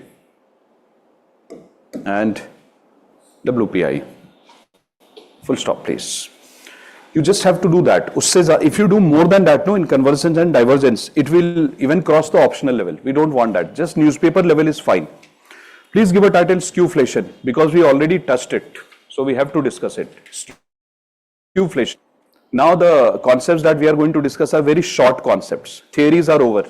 These are all prelims type of points. Skewflation, reflation, creepflation, all these things. Very, very simple. So please write skewflation. Now let me tell you what is skewflation. Very simple, guys. Please focus, you'll understand it in 1 minute. Now see, that's Dr. Kaushik Basu. And what did he tell us? And the next to him is a professor who taught me game theory in Delhi school. They are great friends. So, Dr. Kaushik Basu was the chief economic advisor of Dr. Manmohan Singh. He was in fact, chief economist at World Bank for a very long time. And he is considered to be a tall figure in international economics. He is one of the stalwarts of international economics. Interestingly and fortunately, I had the fortune of being his student at Delhi school. This is a picture from Delhi school's teacher's office. You will not see good infrastructure there, don't worry. You will not see fancy infrastructure. You will see absolutely, look at the infrastructure. But the intellect behind the infrastructure is top notch. From here you win Nobel Prizes. For that you don't need decorative items. You need this and you need some books. That is present. So I had the fortune of learning inflation from him. He's the one who taught me the definition of inflation actually. The definition part which I gave you in the class was because of him. So what happened is around 2010, let me tell you a very simple story. In 2 minutes, you'll understand what he did. Around 2010, the inflation in India, the consumer price index was roughly around 20%. And after some time, it became 25%, 28%, something like that. And Dr. Kaushik Basu was the chief economic advisor at that time. Dr. Raghuram Rajan was the RBI governor. Dr. Urijit Patel was the deputy governor. Dr. Manmohan Singh, the prime minister of India. The top brains of the world, all the economists controlling Indian economy, inflation 25%. We became a laughing stock. Everybody was making fun of us and clapping for us. Yeah, India, well done, 25%. So, and some of them are going to win Nobel Prizes in future, in inflation theory. So everybody was laughing, making fun. Immediately Dr. Rajan said, let me find out why inflation is there in India. He said, inflation is there, let me increase the repo rate. So what did Dr. Rajan do? He increased the repo rate from 3% to 4, 5, 6, 7, 8, 9, which means, look at this. He increased the repo rate of India 13 times in close to 9 months, which means every month he used to increase repo rate once or twice, thinking inflation will be controlled. And that's the question UPSC asked this year, that when you try to control, check the UPSC question this year, you will find this. When you try to control inflation using monetary policy in India, it has limitations. So what was Dr. Rajan doing? Since he was RBI governor, he had limitation. He could not use taxes, he could not use fiscal policy. How will he use it? He is RBI governor. RBI's governor is only supposed to use repo rate. Bichara, he was using repo rate increased. And he said, why is inflation not controlled? And Dr. Kaushik Basu comes and he says, wait sir, you can control inflation in India through repo rate when people have too much of cash. But people did not have cash at that time. Problem was something else. Problem was monsoon failure. Problem was electricity reforms were required. Companies were going in huge losses, electricity power companies, and they were selling electricity at very high rate. When you sell electricity at high rate, when monsoon is not there, your cost of production in the industry goes up. You have supply side inflation. And RBI can only control demand side inflation, which means when people create high demand, then RBI will say, I will not give you cash. But people were not creating demand. I am consuming one sandwich every day. I am just asking one only. My demand has not increased. But now I am not getting even one sandwich. Because monsoon failure has happened. Cost of production has increased. Sandwich price has increased because tomatoes, onion price has increased. So Dr. Kaushik Basu told Dr. Rajan that, sir, please relax. You can't do anything in this case. I will do it. So then Dr. Kaushik Basu launched a big survey in India and he found out that the population of India roughly, abhi to I have written current population, at that time it was somewhere around 125. At that time, it was 125 crore. Now, with 141 crore, etc. So, Dr. Kaushik Basu said at that time, population of India roughly around 125 crore that time. He said, if you look at the population of India, there are three types of people in this country. To explain inflation, he told this. He said, there is one type of population who cannot even afford this. He said, if you are talking about that population, the segment is huge. Because suppose somebody is a daily wage earner and they are earning, let's say, or suppose in a normal employment only, factory employment, 30,000 rupees per month. Unke paas, if you go to them and tell them, sir, please pay high price for water, tap water which you are getting, price for electricity, health checkup will be costly. There was no Ayushman Bharat. Health checkup will be costly, sir. Education will be very costly for you. Monsoon failure, food is very costly. Can you manage, sir, for 30,000 rupees a month? These people will say, what are you saying? I'll commit suicide. That's the problem in this area. So there are most of the Indians, I'm talking about 2010 and 12, most of the Indians could not even afford this because our average salary is very low. So Dr. Basu was saying, Dr. Kaushik Basu said that this is a big problem in India. Why? Because a majority of Indians cannot, but everybody needs this. And you do not need it on one day, you need it every day, multiple times. Every time you switch on a fan, you need electricity. It's not one time. These are multiple time things which you need multiple times, which means in these things, aggregate demand is greater than aggregate supply. Because 140 crore, 125 crore people are asking, but they cannot afford. They are demanding, but we are not able to buy. I told you, monsoon failure. I told you, tapped water not present. Abhi we have a mission called Jal Jeevan Mission, through which we are trying to provide tapped water. We are talking about long time back when all this started at a very basic level. Demand is very high, entire India wants, but supply is not there. So what will happen? You know it. Bacho, what will happen? Increase in price. What is the name of this price? Which type of inflation? Demand pull inflation. So one type of inflation is happening here is demand pull. There is another inflation, which Dr. Basu said. Dr. Basu said, food prices are higher because of supply side.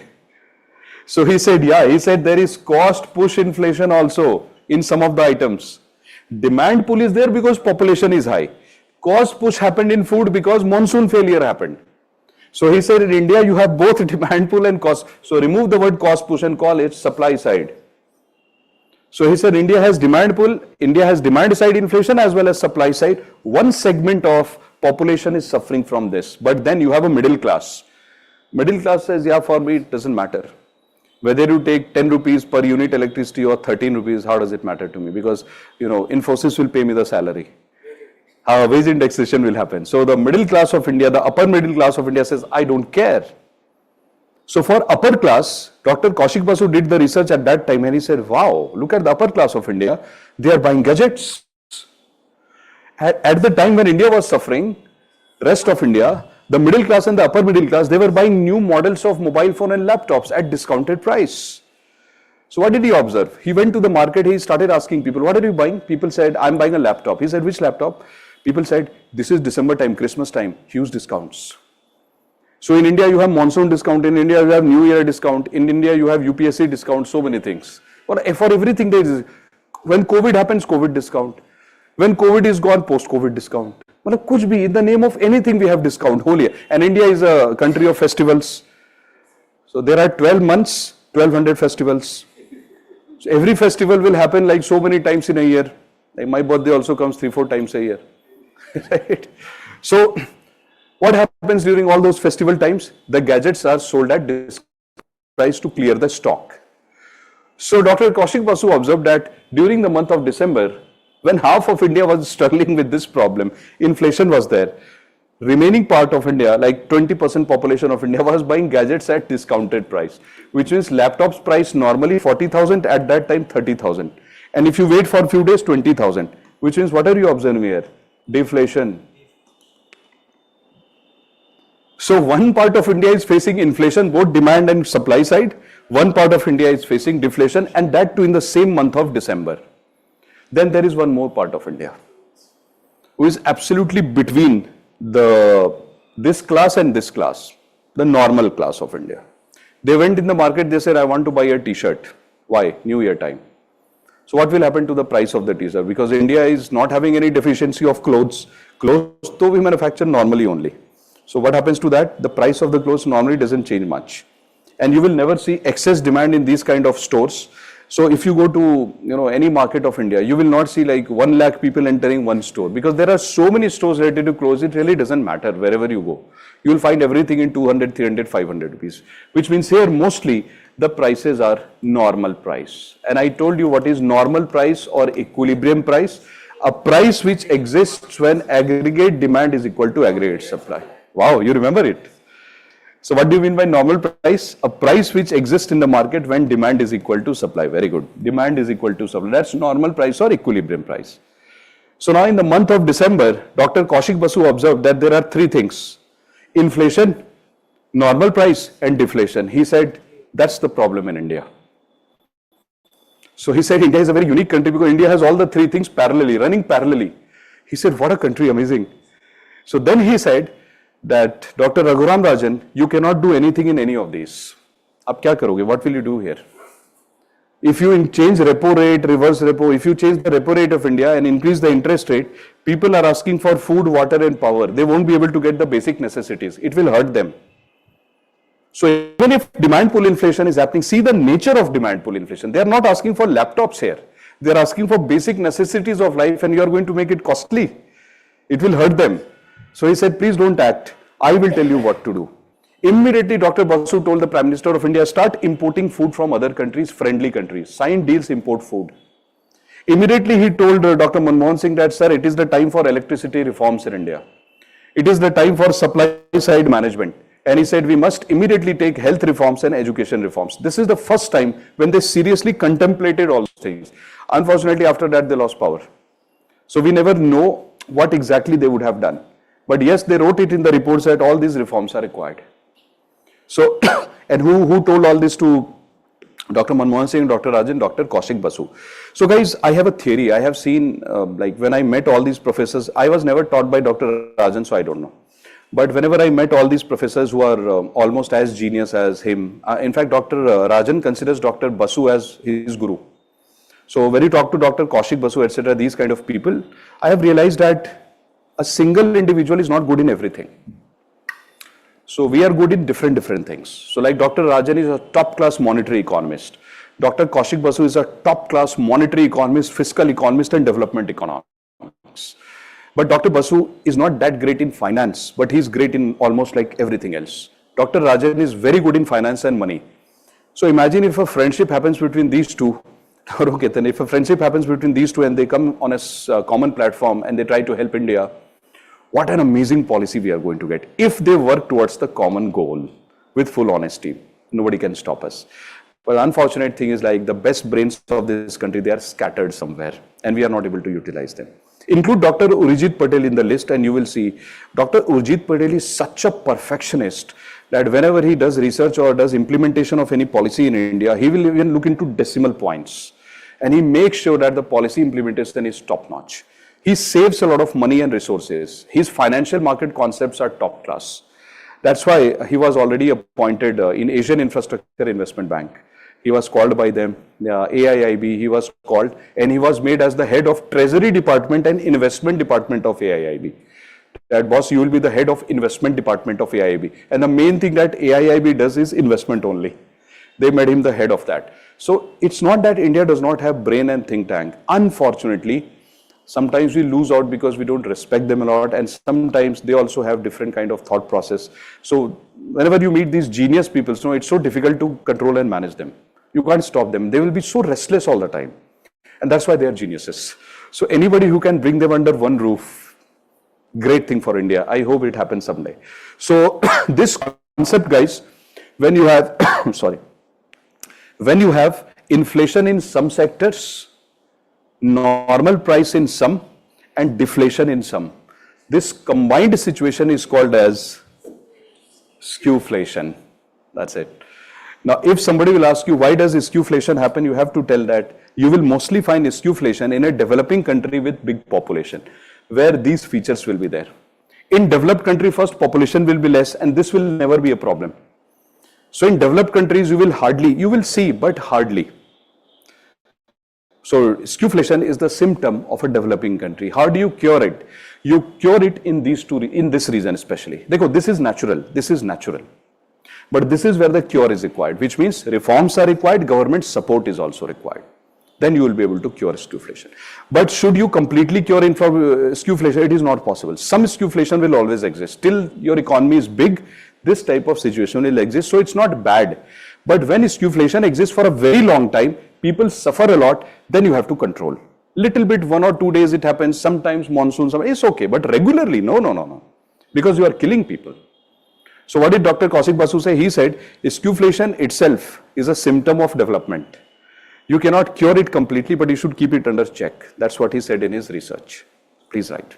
Did UPSC ask this question? Yeah, once they have. In 2010, 11, 12, they have.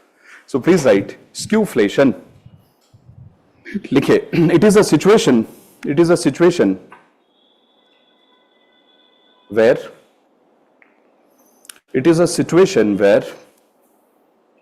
some sectors of the economy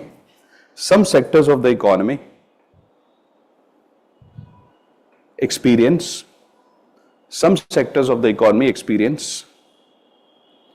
inflation, comma, other sectors experience normal price,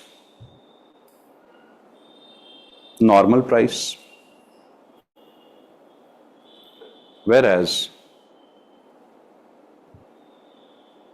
some other sectors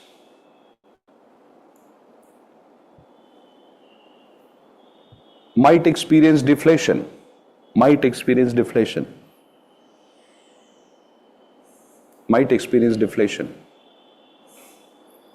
Change the paragraph and please write. According to Dr. Basu,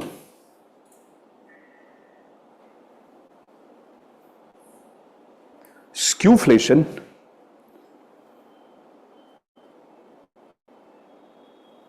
is a symptom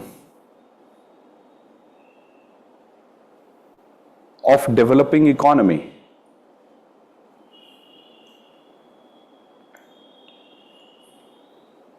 Such economies constantly experience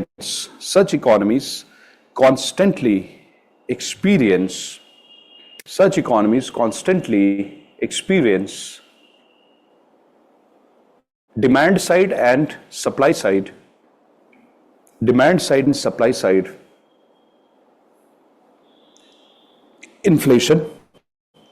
inflation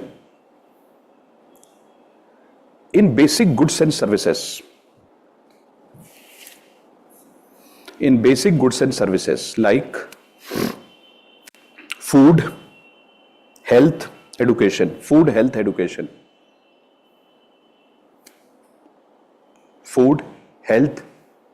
Please put a full stop.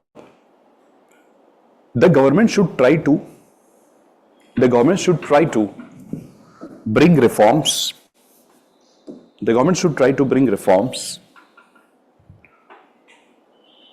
To provide basic necessities. The government should bring reform to provide basic necessities at affordable price.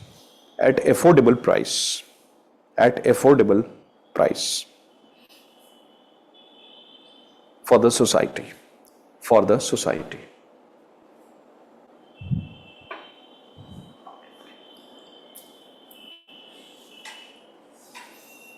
Water bottle, price 100 rupees.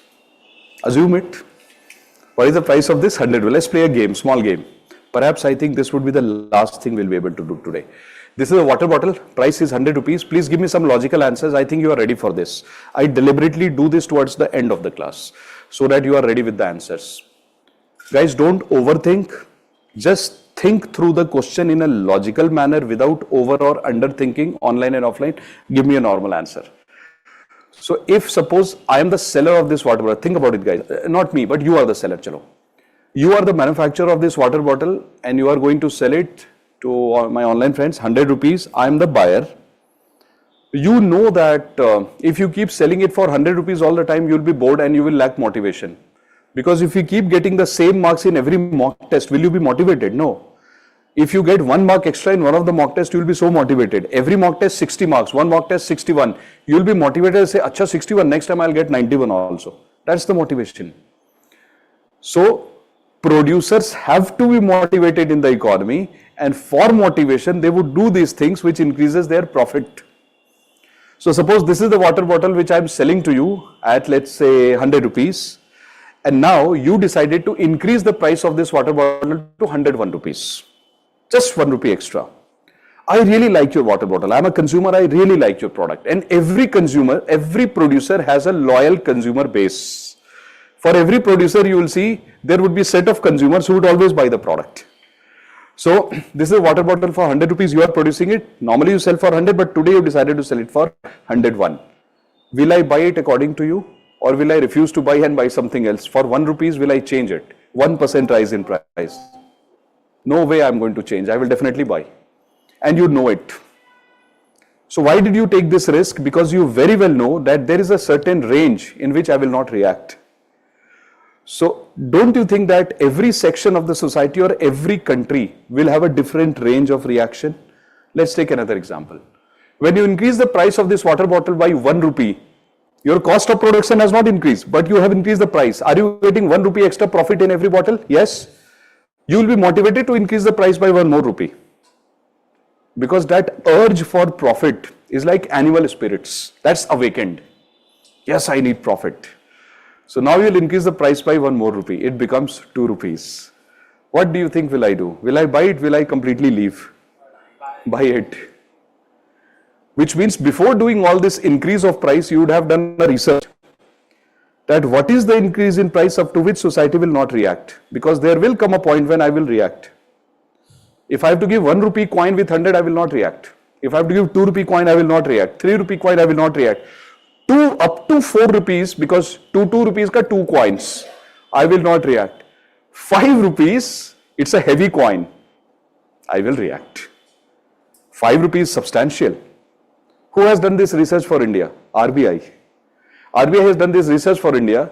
They went across India and did a survey and found from people by asking questions that, hey, if the price increases by 1 rupee, just 1%, will you react?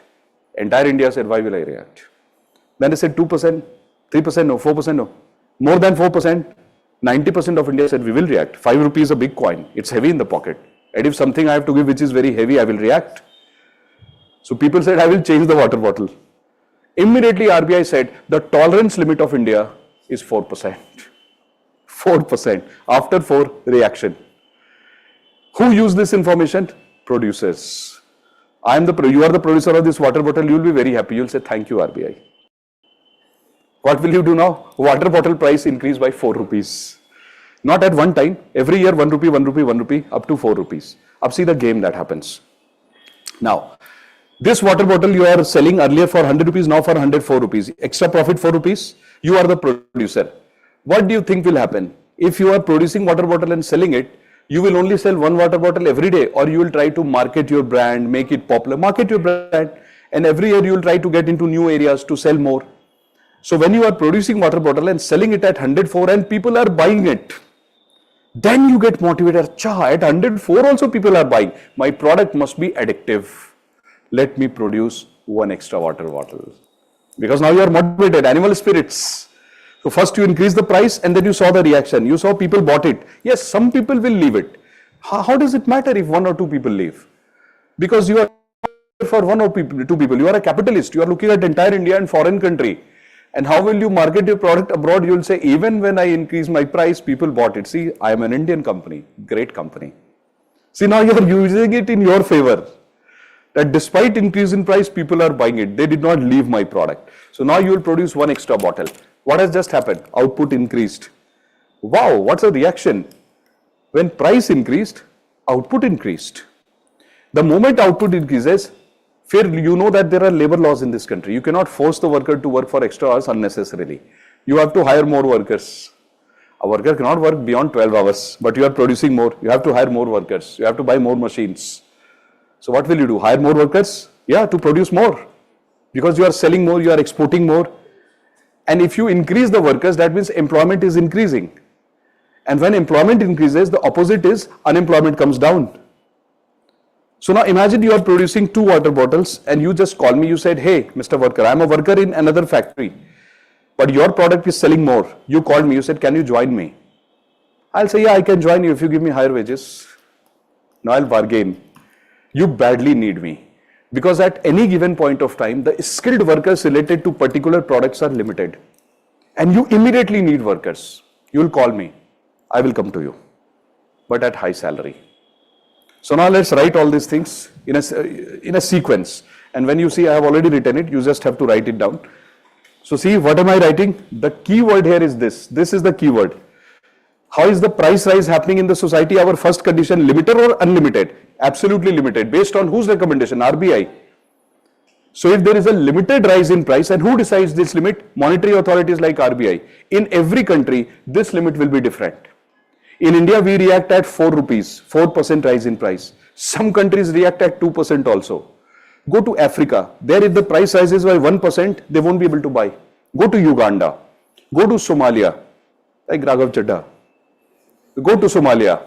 You will see that they will react at 1% rise in price also. Some countries will say 10% rise is also okay, I can digest. If I have money, I can digest.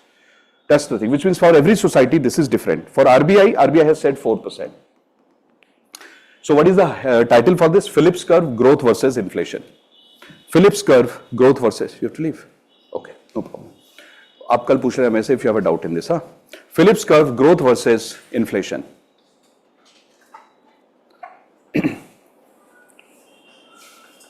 Oh, tomorrow we are not having a class. We'll have the class on Monday now. Monday. So Phillips curve, growth versus inflation. What are we writing? Suppose there is a rise in price in limited way. What has happened in our case? We took the example in such a way that our output increased. Why? Because I am a seller. I'll be motivated to sell more because I'm getting more price. So I will produce more. And to produce, I need more workers. So I will give more employment. And when I give more employment, unemployment will down. And how will I get more workers? By increasing the salary. Doesn't it look very ideal? In ideal world, it might happen. Yeah, it's very ideal. It's theoretical concept. So what is happening here? Try to understand the concept. Guys, this concept has been given by Mr. Phillips actually. By looking at the world. Okay. By looking at the entire world, he gave this concept. So it's not a formula. He read this theory so many places. He said that, I think this might happen. So I'll tell you why it will not happen in India, but he says it might happen everywhere. He says if price increase, output will increase, employment will increase, unemployment will come down and wages will go up. Then he says, let us write the relationship between price and unemployment. He says, let's select these two. Chalo, let's select these two. So what is the rise in price called as? Inflation. So he says inflation. But according to me, it should be limited inflation. He takes inflation and he says inflation is inversely proportional to unemployment. Which unemployment? Involuntary unemployment. Remember, since you know it now, you can easily use the word because voluntary means how can you consider me unemployed? I am not working because I don't want to work. So inflation is inversely related to unemployment. Look at the result he is giving. Yes, Ketan, correct. वो उसमें नहीं होगा. So what is the result he is giving? He says that now look at this. Suppose that I am the chief economic advisor and you are the prime minister. You want to win elections. See what I do with you. So I'll tell you, sir and ma'am, you know, you are the prime minister, but I am the economist. Do one thing. People are saying that there is a lot of unemployment in the country. You want to reduce unemployment? No, sir, ma'am. You want to reduce unemployment? I am your chief economist. Increase the price. Right? But I forgot to tell you that limited way. I said increase the price. So you say he's right.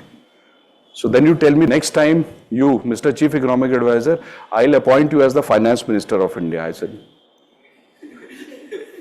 Then the government calls RBI and says, RBI Governor, do you want to continue in your next term? He says, yes. Government says, increase the inflation, which means print currency, distribute currency, keep the repo rate low. They do this. Sell bond. The moment you do this, you see that roughly around 30 to 40 crore people are vulnerable in India.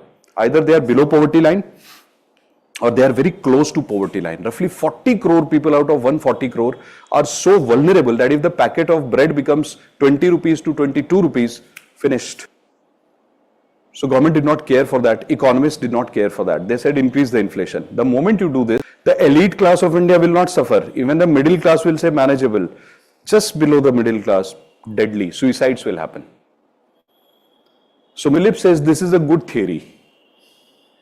But India says, are you crazy? Because when you look at India's population, there is top 1%, there is bottom 1%, then there is middle class, there is lower middle class. This part of India, you are going to almost kill them literally if you do this. So this theory cannot be applied in India. But why do we study this theory? Because UPSC has asked this question. What is the relationship between normally, as per the international theory, what is the general relationship between, they have not said for India, they have said what's the normal relationship as per theory between inflation and unemployment? Answer is inverse. But if they ask you that, is it applied in India? You can never apply it in India because we have different stratification of the society and different section of the society have different reactions. So this 4% might not be a good idea for India. But what has RBI said in its defense? RBI said, no, but I never said 4% is our tolerance limit forever. 4% is our tolerance limit till 2026. A date has been told by RBI. Till 2026, we will tolerate 4%, uske tolerance limit will change. Seriously, it has happened. This is real. All these things I will dictate you in the next lecture. Pakka, I promise you I will dictate all this. So RBI has said this, that this is our tolerance. But I don't think this theory applies in India. So last part, but today I won't dictate because we have already crossed the time limit. Monday, or you want I can dictate, you tell me. So look at inflation and look at unemployment. Have you written the relationship, this relationship? If not, written. If there is no inflation, then it is also problem. And then it was also problem because producers will then feel demotivated, leave the country. Then also there is a problem. So that part I will tell you in the graph. The graph I'll show you, but first you please write this because this is Phillips curve. So I told you the problem in India, that why you cannot blindly apply this theory because of that problem. What is this? Suppose inflation rises up to a limit, output increases, employment increases, then employment. Who has not written? Write it. So this is the last part of the session. No, because there are more parts which we'll do next time. But now we have entered the current affairs, hyperinflation, all those things, next lecture.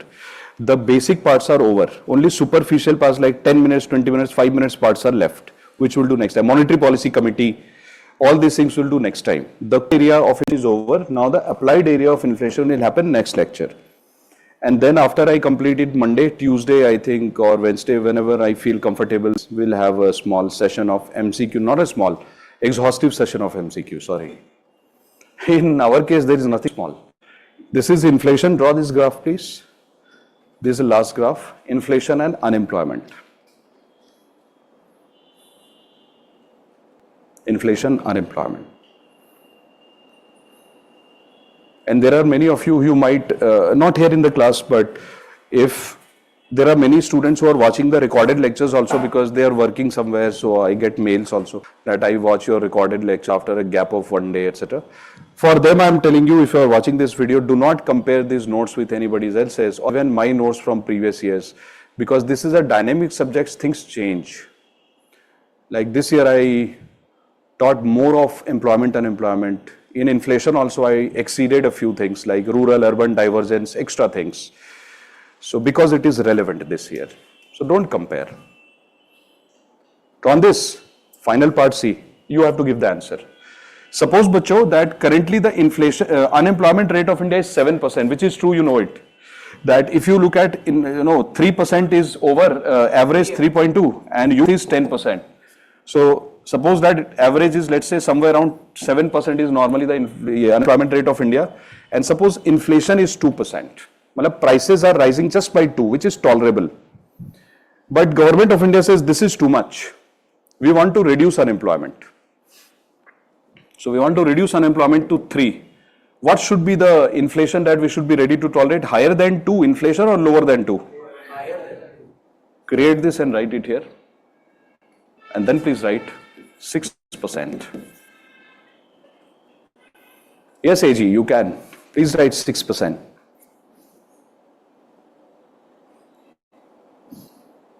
So what did you observe?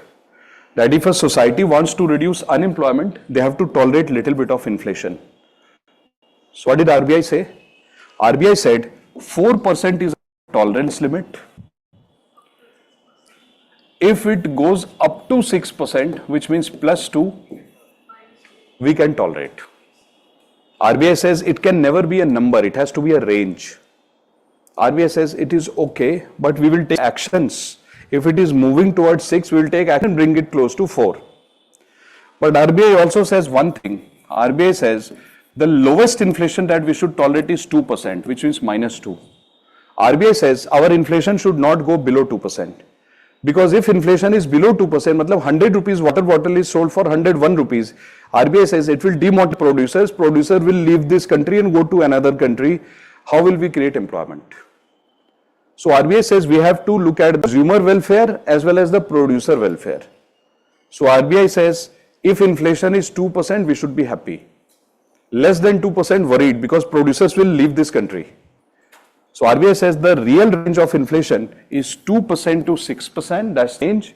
But normally we want our inflation to be 4%. And this entire definition of range is called inflation targeting. And why RBI has decided about this? Based on a survey.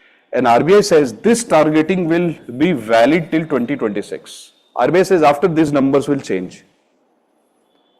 So this thing I will teach you in the next lecture, because the topic of the next lecture immediately when we start on Monday will be Inflation Targeting and Monetary Policy Committee. There I will teach you things like Inflation Targeting, Monetary Policy Committee, stagflation, how to come out of stagflation. Then I'll teach you different types of inflations, reflation, because we have studied deflation, but we have not studied reflation. These things we will study. So many other things are left. So please write Phillips कब लिखना है, or you want to write it on Monday? You tell me. Monday with a revision. ठीक है, Monday with a revision.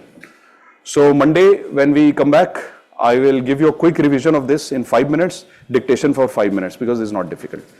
Monday guys, all okay? How will you utilize the weekend? Other subjects. Other subjects. Don't read economics. Read economics only before Monday coming to the class, or Sunday night, evening you should study economics. Other than that, please study other subjects. All right? So thank you so much. And about the Diwali holidays, etc., why to discuss holiday? Let's discuss the class first. So Monday, Tuesday, we'll have a normal class. In between the class, sometimes we'll talk about that. Because I'm trying my best to get lectures with you guys on 30th, 31st. Let's see what happens. So thank you so much. All okay to my online friends? All fine. Now you know why dearness allowance is 4%. Thank you so much. Ketan, all fine? Health is okay? Cool. Absolutely, absolutely. Cool. Thank you so much. Good day. All fine, guys? Anything?